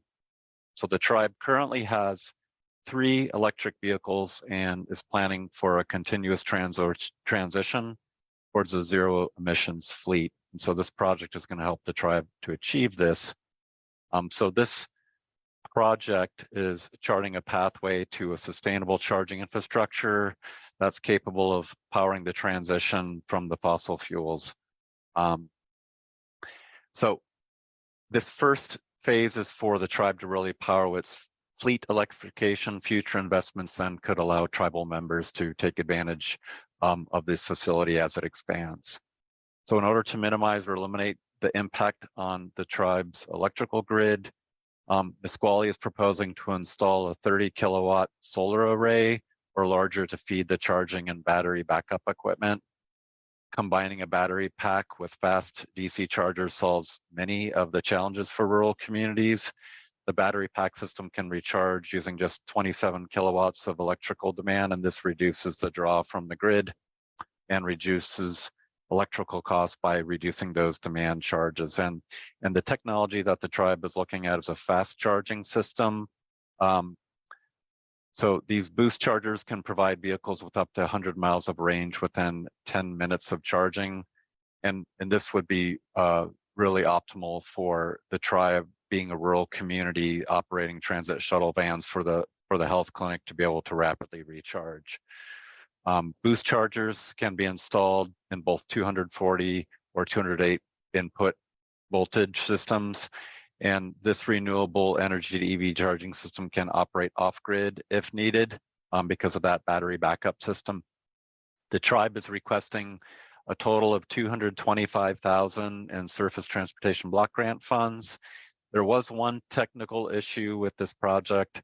The Nisqually tribe does not have certification acceptance sponsor to oversee the federal administration of this project. However, TRPC staff has coordinated with WSDOT, the Nisqually tribe, and the Bureau of Indian Affairs. We believe that there's a pathway that should the council select this project for funding, much like intercity transit can transfer federal highway funds to FTA, TRPC could work with the tribe to transfer FHWA funds to Bureau of Indian Affairs for project management. We're now out in the county along Old Highway 99.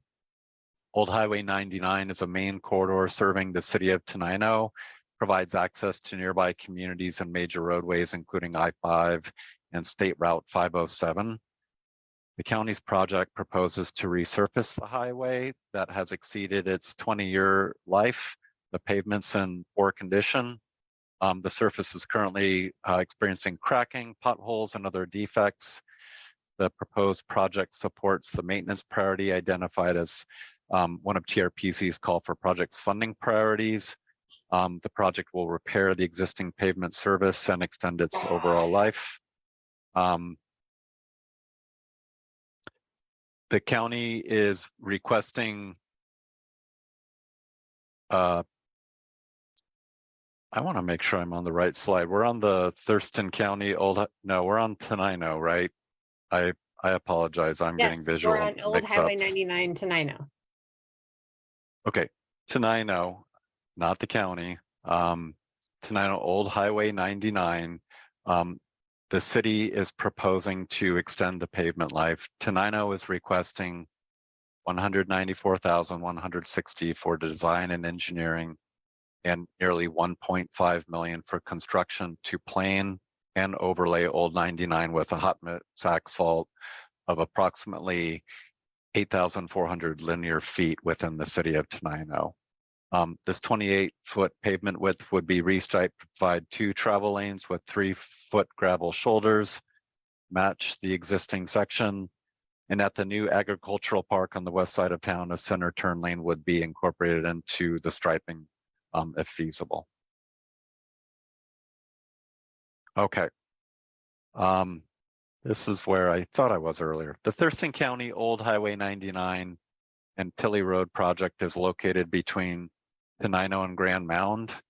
This intersection has 18 documented collisions over the last 5 years. 8 of these collisions involved serious injuries.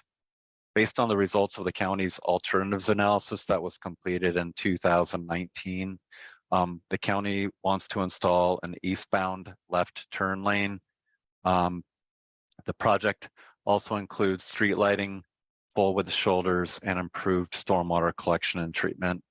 The county is requesting $1,079,000 for the construction of these improvements.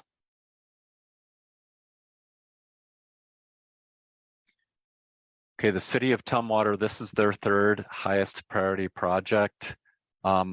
City of Tumwater, working with the Washington Department of Transportation, Federal Highway Administration, and TRPC, will perform an interchange improvement study for the I-5 State Route 121 and 93rd Avenue Southeast interchange. The area surrounding this interchange is at the southern edge of Tumwater's urban growth area.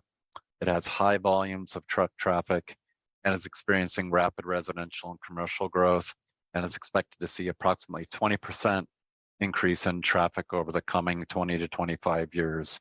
The Tumwater is requesting $250,000 to perform a study to examine safety and multimodal issues with the current interchange configuration, analyze alternatives, and recommend a preferred alternative, as well as conduct an intersection control evaluation at the intersection locations.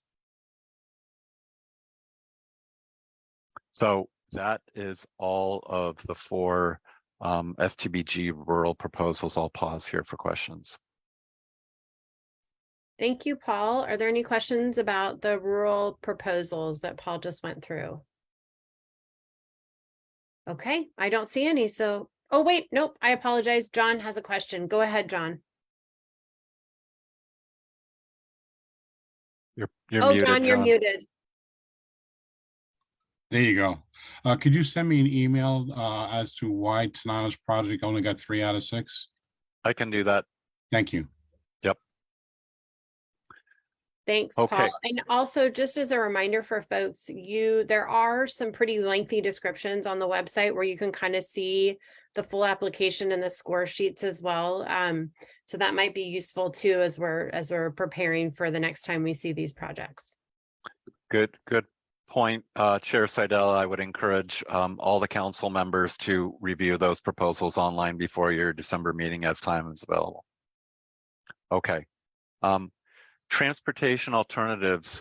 Interestingly, TRPC only received 2 proposals, one from Intercity Transit for the Walk and Roll program, and one for the City of Tenino's Yelm Rainier Tenino Trail to extend it from Yelm Park out to West Tenino city limits.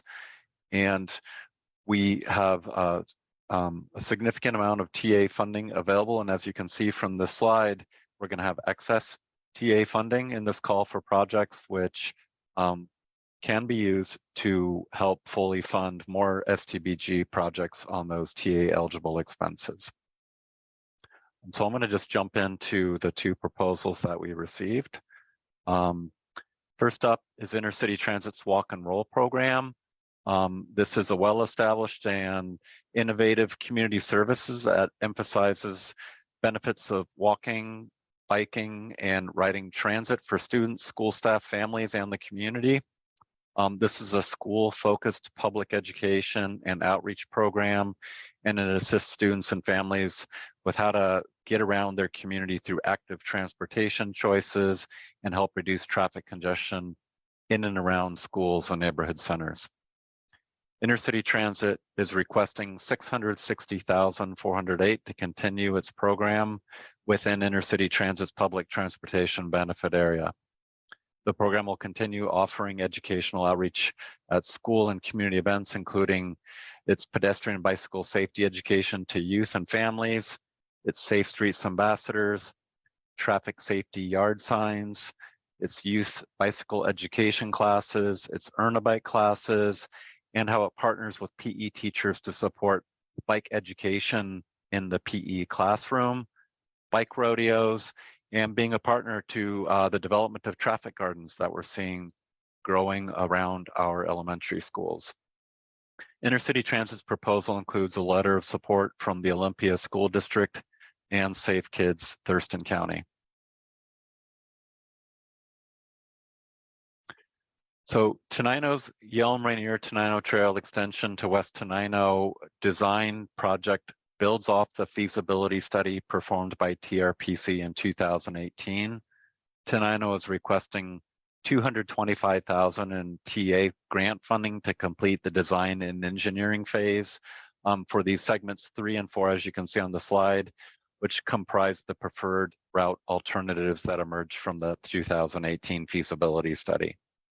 This project will extend the shared use trail from the western terminus of the existing trail in Tenino City Park, that's kind of near the Depot Museum, out to West Tenino city limits along Old Highway 99.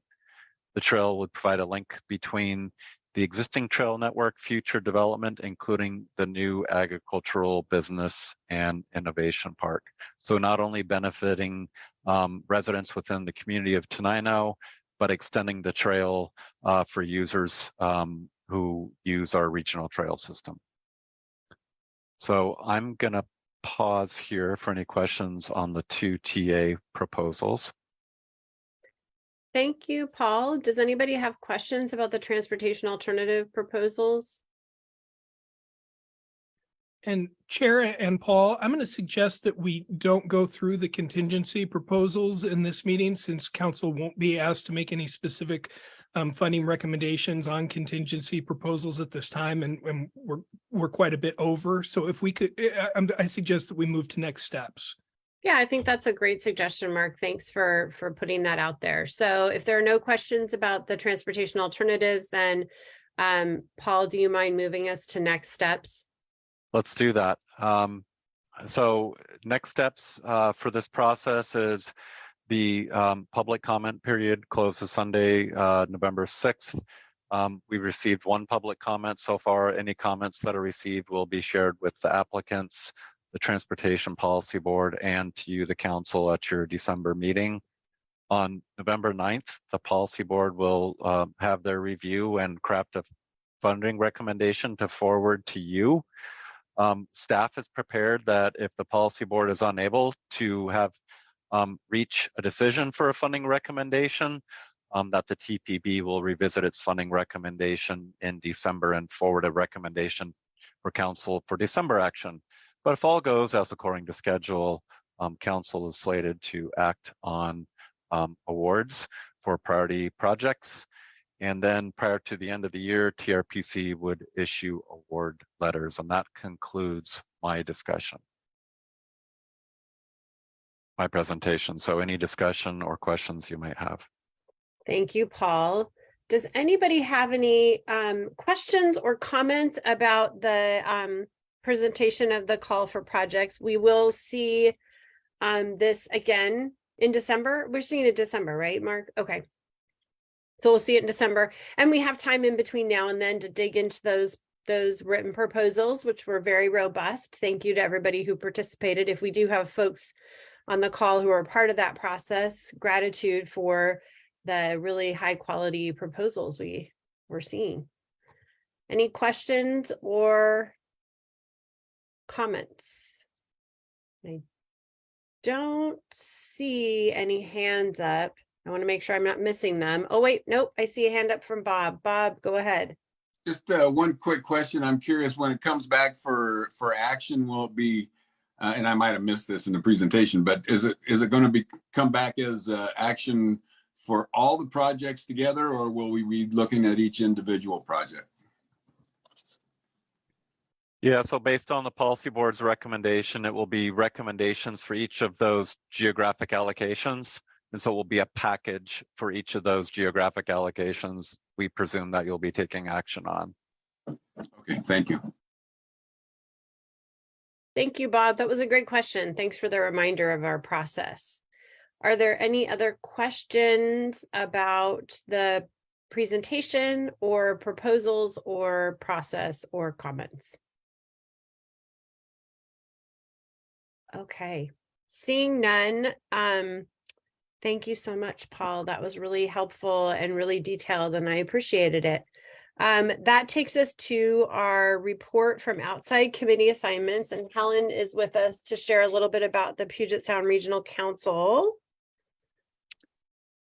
Helen, Yeah, take it actually, away. thank you. I actually have a lot to share and not really the time to share it. I didn't present last month because we ran out of time. Fortunately, October and November were kind of about the same thing. Yeah, that's slide number 1 there. The only thing that hasn't been about affordable housing really at the last 2 meetings was at the November meeting yesterday. We talked about stormwater parks, and I want to talk about that next time because there was a lot of really interesting discussion around stormwater parks, and I think it has there's some good ideas for Thurston County. But as far as the discussion with the Growth Management Policy Board, it is pretty much all affordable housing all the time, one way or another. And my conclusion from that for Thurston County is that we might really want to think about getting TRPC to start a new project on data, a new data project for researching equity, housing equity, and how to help Thurston County jurisdictions to achieve it based on the work that the Department of Commerce and PSRC are doing, because there's just a heap of stuff they're doing and resources they're developing that we need to be able to really tune into.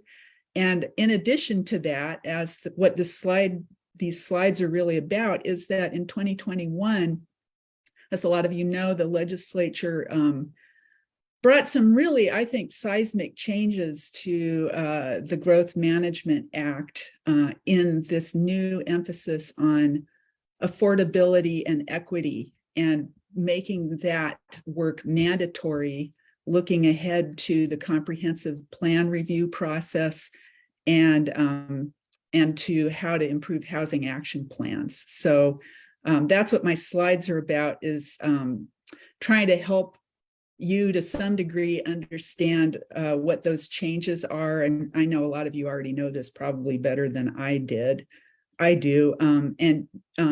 These slides will go out in the meeting summary package, because there's more information than I can really talk about. But right now, the survey data that PSRC and Commerce are working on shows that overwhelmingly for the state and Puget Sound, the key public issues, the key concerns are not transportation or other things, it's affordable housing and homelessness. Those are considered the 2 top issues that that are really urgent for the state. And these revisions are some effort to begin to get at that. The PSRC was focused on helping jurisdictions move into comprehensive plan revision, but now they are really, really starting to grapple with what these new requirements for equity and affordability really mean on the ground for jurisdictions, and developing the tools for them to be able to address that. So with this first slide, I'm going to basically just try to run down the sort of list of topics that the PSRC has been addressing that go to this. A lot of, Karen Parkhurst's presentation today pretty much talked about the theory behind this stuff. This is kind of the housing side of what she talked about with the transportation side. There's been the seismic shift with an emphasis on quality of life and not disrupting it while dealing with growth. And that fundamentally means addressing equity issues. There's a recognition that market forces are not working, that equity is actually increasing. They provided data on this, that equity is increasing, not decreasing with growth. And so, it's really important to think about ways to look at growth with an equity lens so that the problems are being solved rather than exacerbated. For us, I was thinking as I was watching Paul's presentation, that could apply to linking it to corridor improvements, for example, all the work that we're starting to do around that. It's really important to put a housing equity lens onto those. And a lot of what the PSRC does in these meetings is talk about that linkage between transportation and housing equity. So if we could look at the next slide. So I like, as our friends at the TRPC often say, I don't expect you to read this all right now. But this is an example of the work that the Department of Commerce is doing to help jurisdictions to understand what these new requirements are and how to apply an equity lens and an affordability lens. I really want to emphasize that because we're going into the comprehensive plan revision, that there are some really significant new requirements that need to be addressed. And this is a really nice chart of what those are. And I especially want to draw attention to the fact that there's this whole category, strategies to minimize displacement. This is so much a part of what PSRC is looking at these days, especially around their transportation, what do they call them? The TODs, the transit-oriented development projects that they're doing. For us, this would be the equivalent of the corridor projects, I think. So things that they were talking about in this regard were things like how to monitor the regional housing strategy to make sure that it's addressing the actual problems. They've done a survey that they're going to give a report out on next meeting, but the preliminary results, like I said, are that housing is overwhelmingly a concern. There's overwhelming support for governments to be involved in intervening in order to promote affordability. Overwhelming numbers, like something like 75% of respondents have been affected by the cost of housing and have acted in one way or another, either moving or having to ask for help with rent or things like that.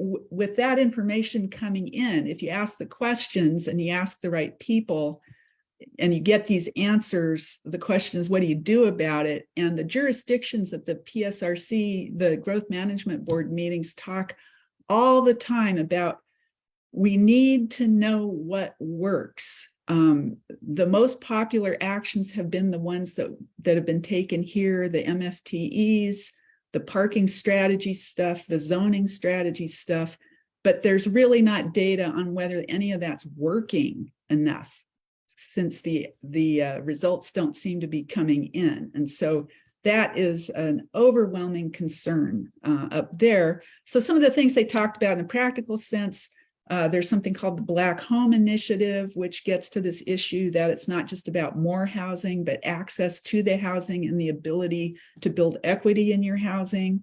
They're calling that sort of attainable housing. How to work with regional partners. So they did a presentation on the SKHHP Housing Capital Fund. And what they're finding in their research is that doing these partnerships is a really, really important way to get results because it expands the capacity of the governments to actually do the projects. Transit-oriented development, like I said, is a really, really big thing. They did last month a really big outreach workshop walking tour event. As one of the commenters who attended that said that their takeaway from that is that transit-oriented development really needs to be focused on building communities and not just housing and transportation.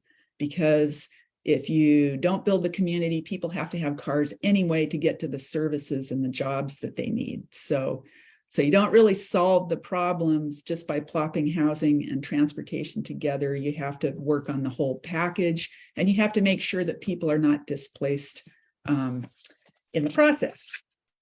So that is why, maybe we could go to the next slide. More topics have been developing equity planning resources. Like, for example, I wanted to make a slide of this. There's a handout called Equitable Engagement for Comprehensive Plans that the Department of Commerce has put out. Commerce, of course, has more staffing now around affordable housing, and that's starting to show results. And what this slide is about is needing to disaggregate the data. So in order to address equity, the first thing you need to do is map it and study it demographically. And so part of what is now going to be required is breaking out data, not just about growth, but about who, the age, sex, race of the people. The really important part of this is the income levels and the access, breaking out what kinds of housing are needed according to income level or cost burden, really, is what it is. So that's the point being made here, is that I think this is a seismic shift to going from even just talking about variety of housing stock to really, really emphasizing knowing who's cost burdened and how to help them to get into or stay in their housing. So it's not just how much, but who is engaged. And that leads to changes on their legislative agenda. They have housing affordability as part of their agenda. And especially, as I recall, funding, long-term funding for projects to help with this equity piece is really important to the PSRC jurisdictions, and they've put that in their legislative agenda. So if we could go to the next slide. I know I'm running out of time here, so this might be the last one. There's one more after this that you can just look at, but I was trying to think about, what can this mean into, if you're talking about getting more data, disaggregating that data and applying it with a equity lens to planning, right now, this is just an example that I'm living with personally right now, because I'm also on the Thurston County Planning Commission, and we are right now looking at an update to the Grand Mound UGA.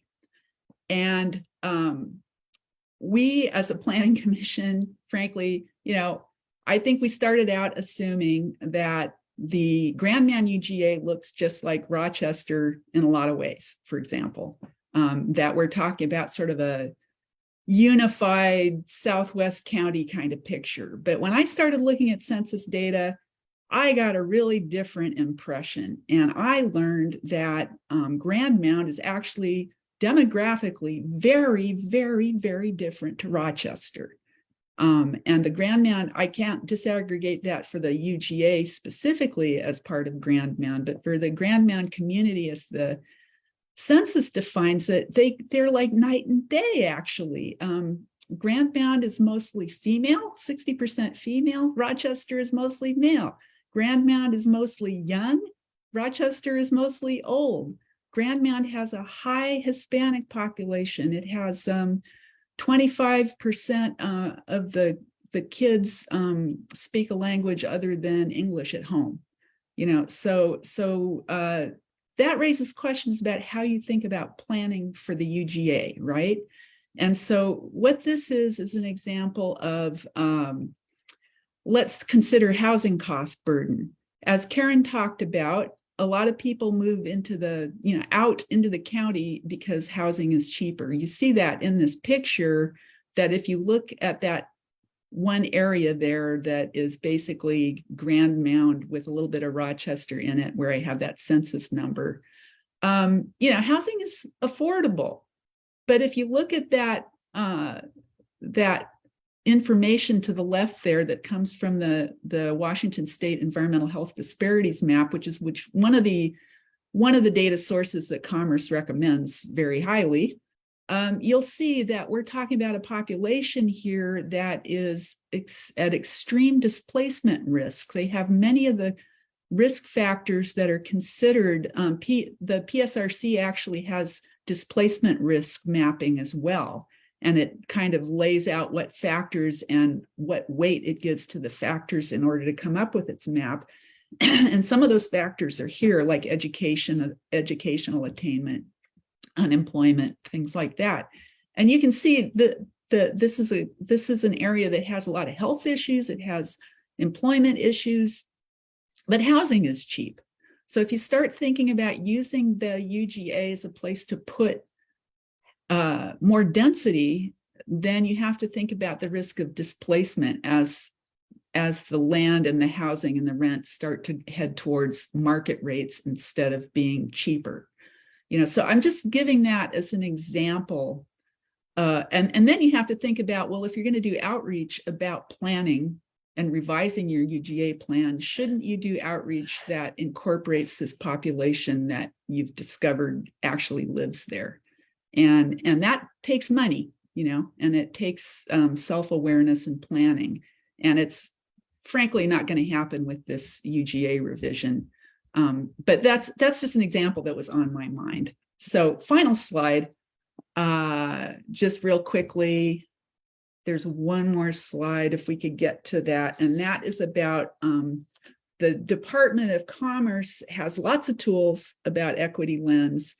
And this is just a summary for you that you can look at in your packets about some of the things that it recommends once you've kind of figured out, you've done your mapping and you're studying and you've figured out where those issues are, what are things that you can consider doing as well. So that's more than the time that I have. So I'm done. Thank you.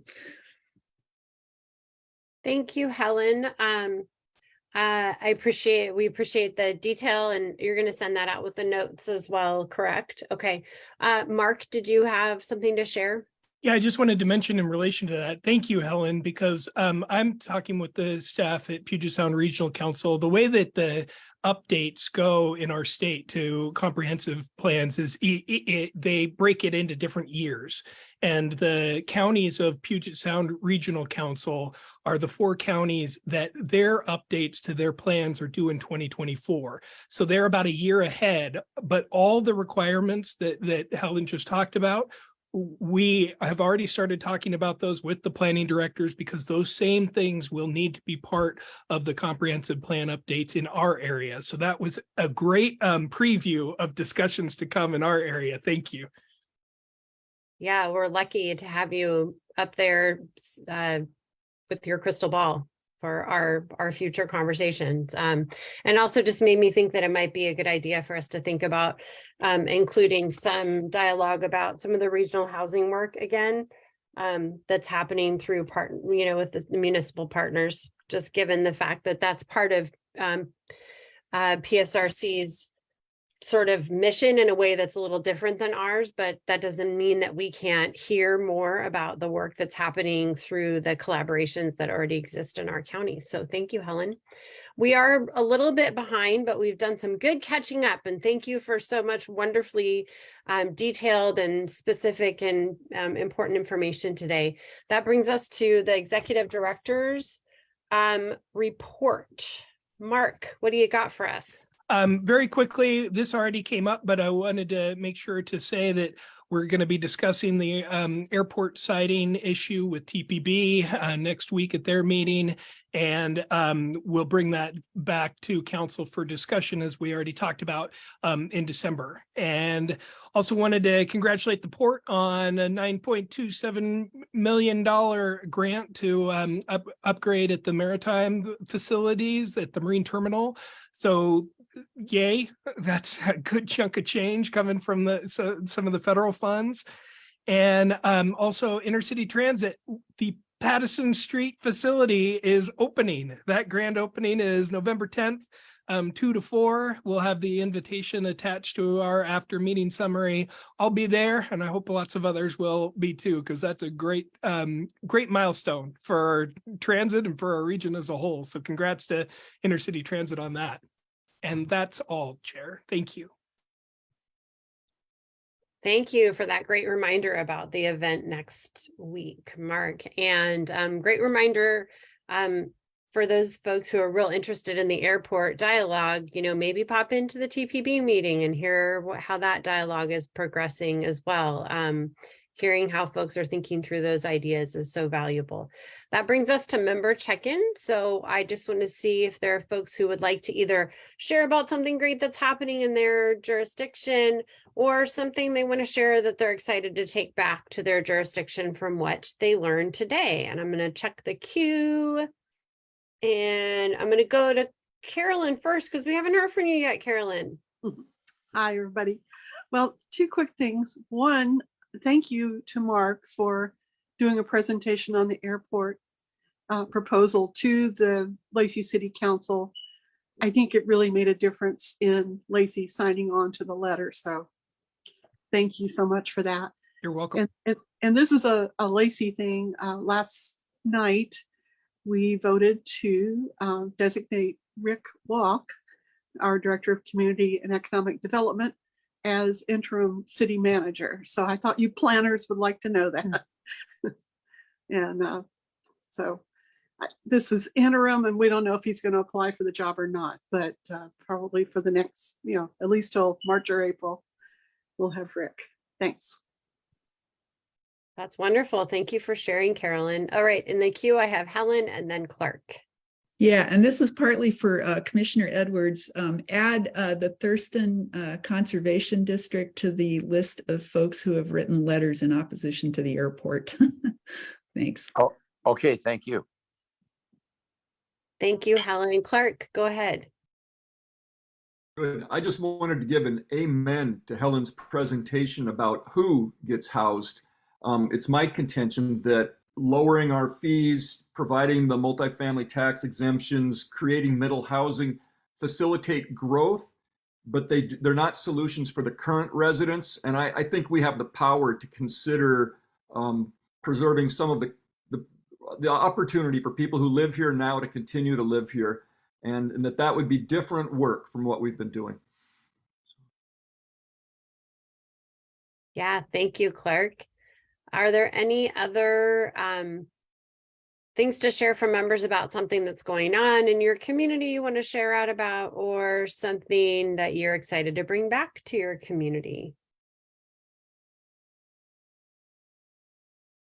All right, I will share that I'm excited to bring back to the school district just how much wonderful dialogue I heard about young people today, especially in Karen's presentation about the human services